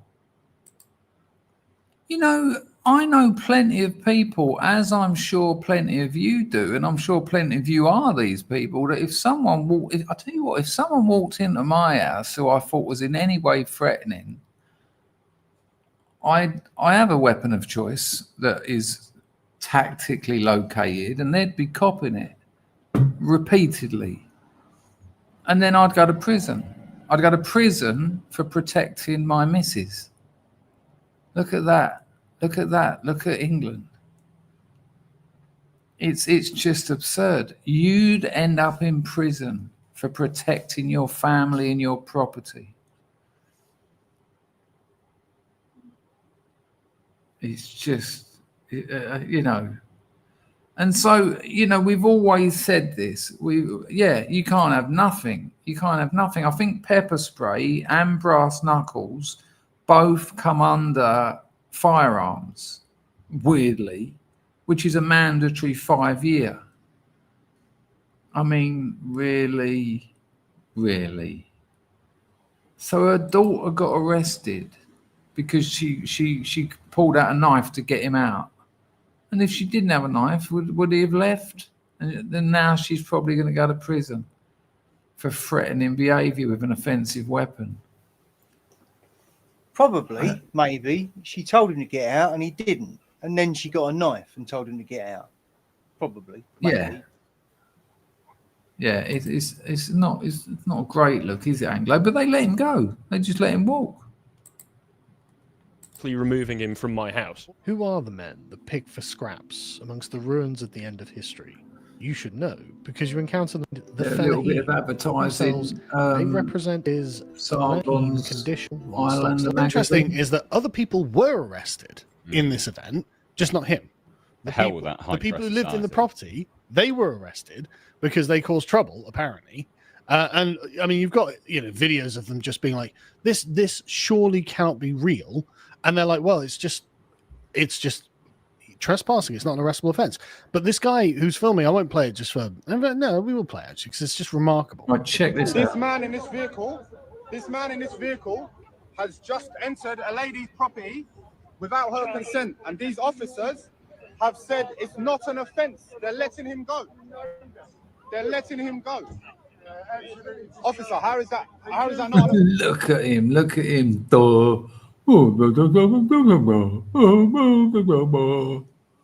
Look at him. That face screams IQ 12. How is it not an offence entering someone's house? Regardless, it is an offence, just not that one. Is alarm fear and discretion? Is alarm fear and discretion? That they know it. They know that everyone is turning against them. Someone just said it, Chris. How is that bloke? You walk into your blind mum's house and find him in there. How is that not causing you alarm and distress? Yeah, of course. Straight away, immediately. Right. So if I do that to someone, I'm arrested for causing them alarm and distress. I can do that by saying something on the internet. Well, it's two tier, isn't it? Because in their house, he's a member of a protected group, though, Packer. It's written into law. You're letting him go. He's allowed to do that. And get fucking raped. And are you fucking watching? He does it again. Look at him. Look at him. Look. Not a clue. Not a clue. Regardless, he's done it once. He don't need to do it again. He doesn't need to do it again. He will do it again and again and again and again until he gets what he wants, which is, well, whatever. But I'm going to guess it's not something good for the people who own the house. You know you're going to cause a war on the streets. You know you're going to cause a war on the streets. I'm starting to think that this is actually the start of it. I don't want to get fooled again. But, these videos used to come out like once a month or something, didn't they? But there's like 3 or 4 of these daily at the moment. You're causing a war on the streets, right? I enter my pocket, I'm not going to dig nothing. I can walk in their house and say, you're causing a war on the streets. Look at them; they've got nothing to say. Look at the way they're all like. You've got a geezer standing right over there. The big fella with the beard is over here. They just want it. They just want one of the others to deal with it. What do you say? Because if they were telling the truth, this is what they'd have to say. You're allowed to walk into people's houses. You're allowed to do that. You're allowed to walk into people's houses. That's it. And we're protecting him now. We're putting him in a car and we're going to drive him off somewhere safe and we're going to arrest the woman that got him out of her house. That's what they'd have to say. And so that's why they're just trying to say as little as possible.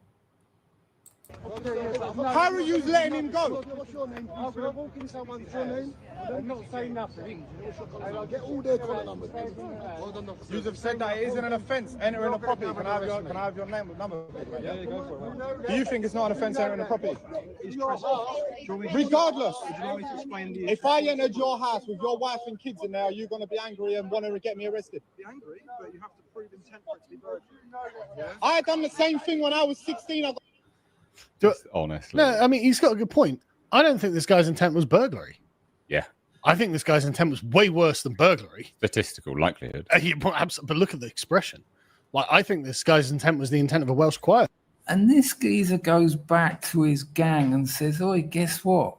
Guess what? You can just walk in there.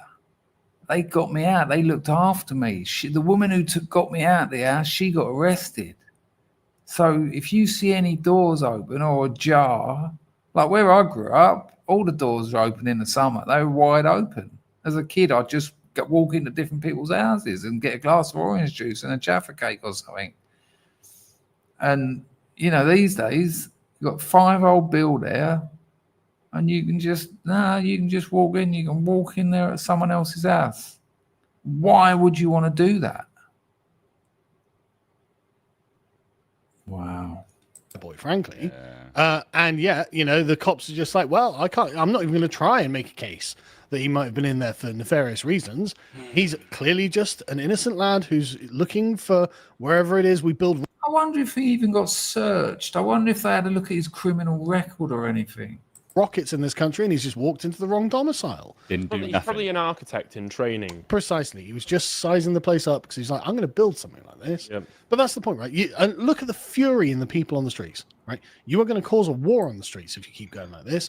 And the cops, I mean, look, the other cop who just couldn't keep his eyes straight on the guy, you know, who's just looking all around. People furious, absolutely furious, and rightly so. I mean, I'm honestly. The thing is, like, so the police as an institution only works in this country because we allow them to. Yes. That's the and I mean, the whole point of British policing was police by consent. Peel's 9 principles of policing to ensure that the public. Right, we don't listen. We don't need to hear their chat, but we've got a great bit of British abuse coming up. Oh, not this. This. I think you might have seen this one before. This one's been flying all around the internet, but trust me, we've got something great. Oh, well, there you go, Anglo. I mean, landlords like who might have an house in the UK. No, not even a landlord. A homeowner has got an house in the UK. Decides he wants to take his family on a 3-month holiday. Who knows? It doesn't matter. The Maldives. And then people can go in that house. You can't get them out. They're allowed to stay there. Those cases go on for years. It's absurd. Absolutely absurd. I see a thing. It was in America, and this bloke had this tenant who lived in his house, and she hadn't paid rent for like a year, but there was no law that he could get her out of the house. He used to play like death metal at like full volume for hours, and she'd complain to the police, and the police would come around and tell him to turn his music down. She was squatting in his house that he lived in. I mean, I'm laughing, but it's just the Western civilization is just shocking. Check out this geezer though. This is quite good, but there's a sad end to it because the copper or whatever he is, government representative, he laughs along. He laughs along with what the bloke says. He's lost his job. I don't know that for a fact, but if he hasn't lost his job, he'll be doing desk work. He'll be doing data entry or something by now. And that's just terrible. But it you know, when they're both laughing, you know there's something wrong. Everyone can see. And so now, when you've got like, agents of the state who are coming to people's houses because they need their help, well, you get reactions like. Yeah, but Mega Essex boy, you've got to have a quite high queue to work lockpicks. On that, we supply the police and have done for 20 years, and they're quite happy. They said they've never found thieves using lockpicks. They're the wrong tools for the job. They're I know you're only joking, Mega Essex boy, but they're non-destructive entry, and it takes a while. You need to learn it. Hello, Charlie. How are you? Yeah, this one is excellent. Mark says that what Toffee said is so bloody true. So I need to find Toffee. I bet everyone wishes we could go back to the days when it was just scousers breaking into your house. The good old days. Just a couple of bootle boys in their Lacoste tracksuits after a couple of quid. Hello, Am66. No notification or just late? Anglo's absolutely over the moon there. Hello, Dottie. How are you, love? Good to see you. Like this. Good morning, guys. So check this out, right? Yes, My name's John Harris. I'm the enforcement agent at Water Moons PLC. I'm here on behalf of London Borough of Croydon, just to make you aware of anybody will video. Yeah, I know you're a Right, just some perfect British abuse here. I mean, this isn't the clip I thought it was actually, but she'll probably get nicked for this. I think this woman, hello Pizzle, good to see you. I bet this woman gets nicked for this, which she is puts a it terrible so shame. beautifully, though, doesn't she? Yeah, just the way she said, "Oh, brilliant." And trigger warnings, some quite potentially offensive language is used here, but check it out. little traitor, moron, wanker. Hang on, let's take it back a bit. Unfortunately, you can't really hear what he says. The help, or you get reactions like this. Good morning, guys. My name's John Harris. I'm the enforcement agent at Water Moons PLC. I'm here on behalf of London Borough of Croydon, just to make you aware of anybody will video. Yeah, I know you're a little traitor, moron, wanker. Short, moron, government bitch.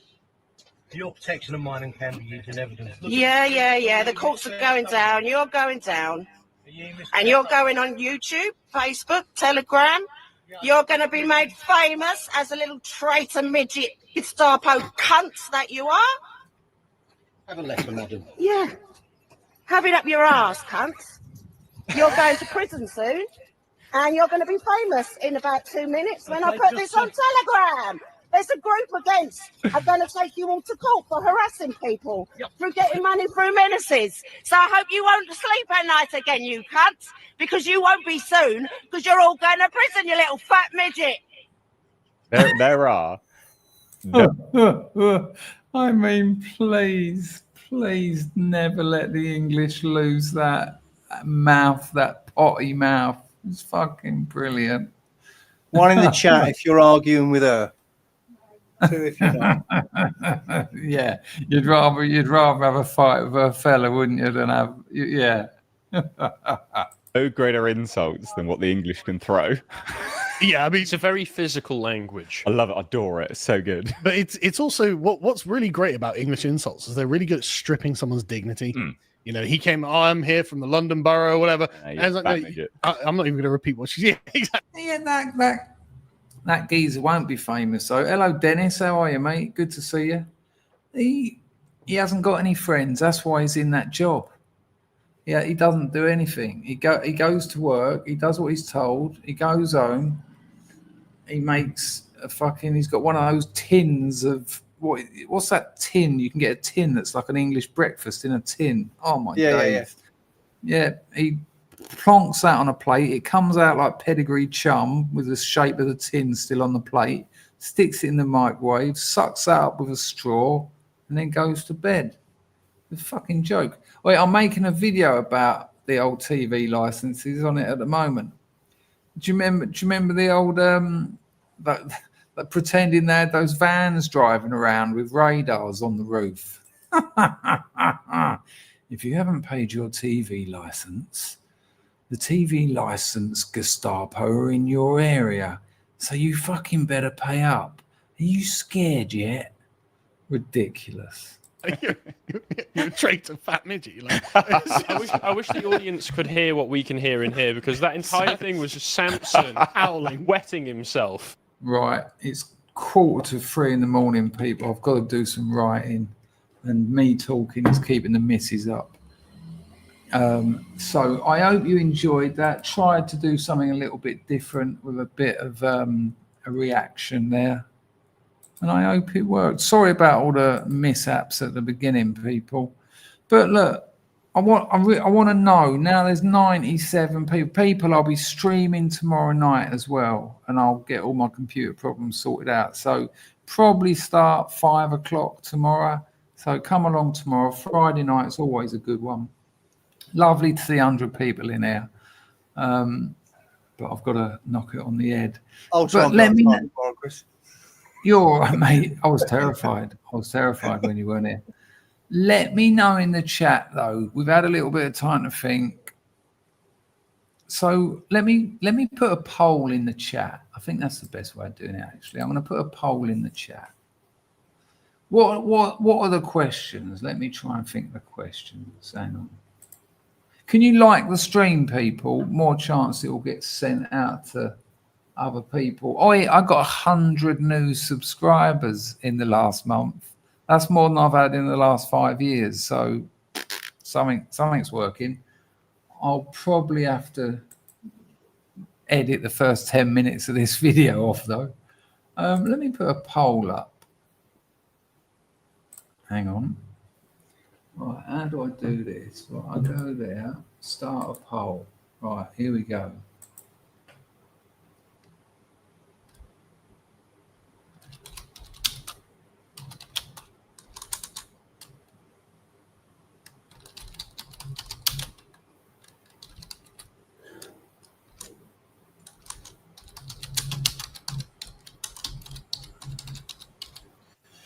Right.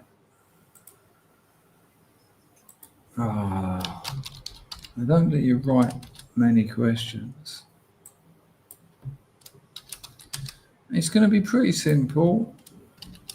I'm going to add a couple more.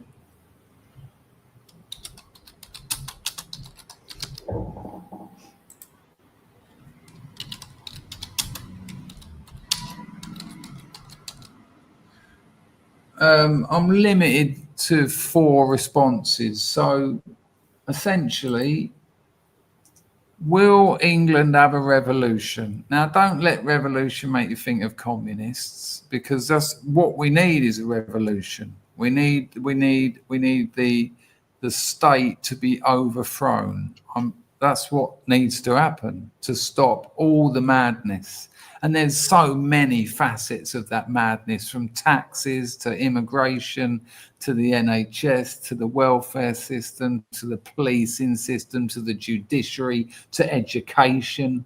And the answers you've got on offer are yes, which is kind of like imminent. I'm talking this on the back of this, what seems to be momentum building. Why can't I see the damn poll? So yes, on the back of this momentum building. No, we'll just carry on until it's all over and we're a minority in our own lands and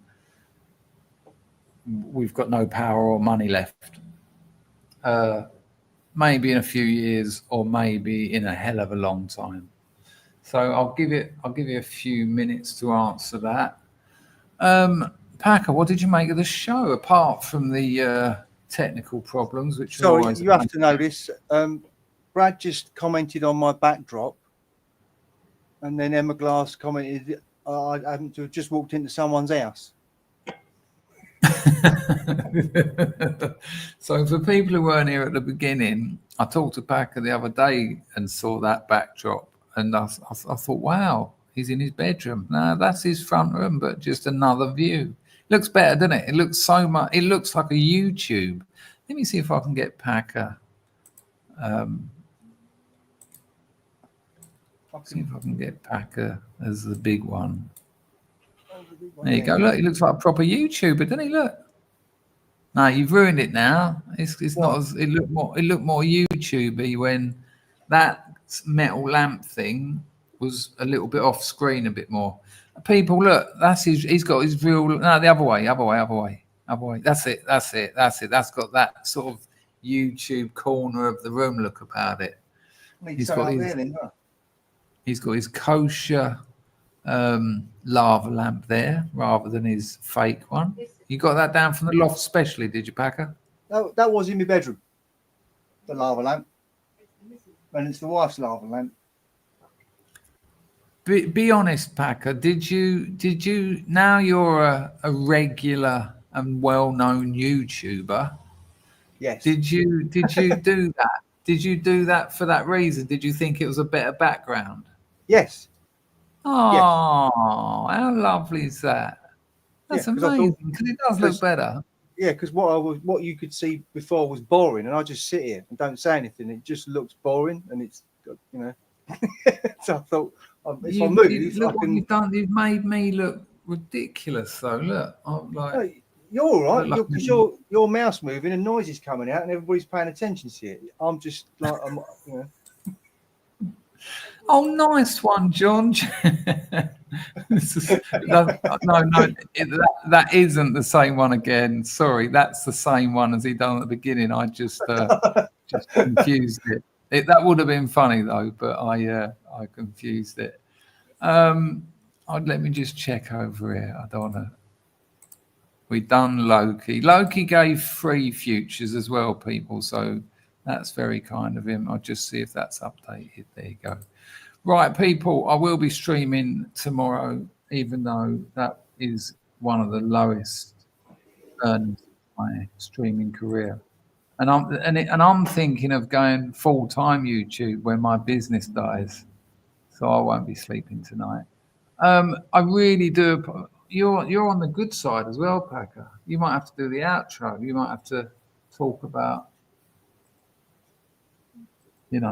ending the stream. What tune are we having? Well, I'm just going to we're going to have the same one that we started with because I think it's quite upbeat and peculiar. It's all right, mate. I'm only joking. I'll do it. People, I'll probably be starting around 5 o'clock tomorrow UK time. I might see if I can get a guest on, but someone that'll maybe surprise or who knows. Packer, fair play. Show Packer some love in the chat, people. That's amazing that you've done that for that background. I love it. And thanks for turning up, because as I started this stream, I was thinking, bollocks, not only am I having technical difficulties, I'm going to be doing it on my Jack Jones. I'll let you go, Packer. Thank you very much. I'll possibly see you tomorrow. I certainly hope so. Look after yourself. See you tomorrow, Chris. See you later, Scrubs. Cheers. Brilliant. Ta-da. He's great. I know I say it every time, but now this feels weird, feels wrong, feels like, where's my streaming partner? And I'll tell you what, if you offered me anyone on the internet, I would take Packer over all of them unless it was a glamour model. Anyone else, I'd take Packer because it has something about it. It works. It's got that Scrubs weirdness about it. It shouldn't work. Everything about it suggests otherwise. Oh, look after yourselves, people. I want to thank everyone who donated. I want to thank Packer, of course. I want to thank, most of all you lot who keep coming back. Love this stream. Bless you all. Look after yourself. Selves even. And I'm now going to get into some writing. I was going to do an hour, as I always say, and I've done 2. So I might have ruined my watch a film. He really is Anglo. He really is. And really appreciated. If I don't get a guest on for tomorrow, I might get some clips or what do you want? A call in? We could do a call in tomorrow. Let me know in the chat. Would you fancy a call in tomorrow? Get some people on. Have a think about it. And let me know. Well, let me know while the music's playing. Look after yourselves, people. I'm going to play Have Visa, No Rice. Best wishes. Oh, that looks like still me.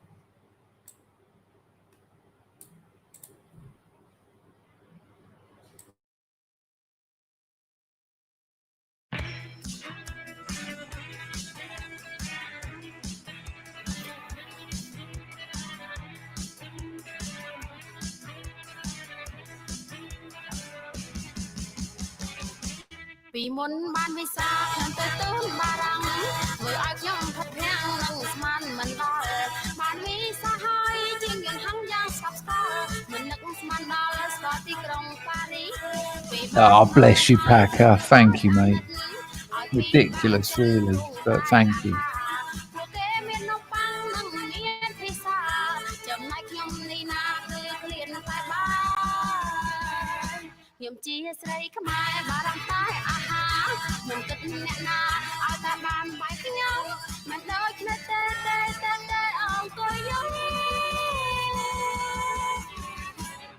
Hello, LC350. Oh, thank you, Emma. Marciano Kapasha Tutu.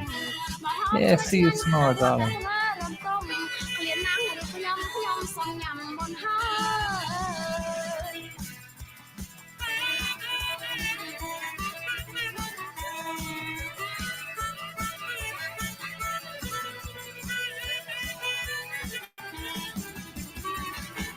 មុនបានវិសាខ្ញុំទៅទូនបារាំងធ្វើឲ្យខ្ញុំខិតខាំងនឹងស្មានមិនដល់បានវិសាហើយជាងយន្តហោះឡើងស្កប់ស្កល់មិននឹកស្មានដល់ស្គាល់ទីក្រុងប៉ារីសពេលបានដល់ហើយខ្ញុំគួរឲ្យអាណិតឲ្យពីបាំងចិត្តព្រោះតែអាហារពួកគេមាននំតាំងនិងមានភាសាចំណែកខ្ញុំនេះណាគឺក្លៀនតែបានខ្ញុំជាស្រីខ្មែរបារម្ភតែអាហារមិនគិតអ្នកណាឲ្យតែបានបាយខ្ញុំមិនដូចគ្នាទេអង្គុយយូរស្រាប់តែដល់ពេលបាយមកទាំងឡាយរីករាយត្រាខ្ញុំគិតធ្វើយ៉ាងណារហូតតែធ្វើរំទុំមកហូបឆ្ងាញ់ឆ្ងាញ់រហូតតែធ្វើរំទុំក្លៀនណាស់មកខ្ញុំសុំញ៉ាំមុនហើយ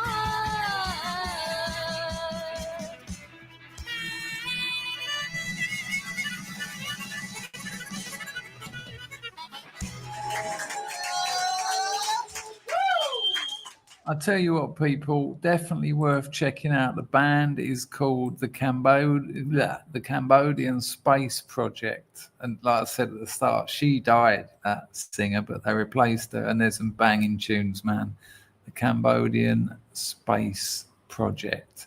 John's thinking clips. All right, it's a bit more work. But if I pull a wicked guest out of nowhere, that might be quite a good one. We've got a few people saying calling. Packer and Emma, thanks for your last minute donations, much appreciated. I'll see you tomorrow, people, about 5 o'clock. If I don't stream, I'll do on Saturday. I can't tell you about that. I'll tell you about that afterwards. I've got something weird happening Saturday night. Very, very strange. JP says we need a clip show. We sort of do, really, don't we? All right, people, look after yourself. Here's a massive hoit.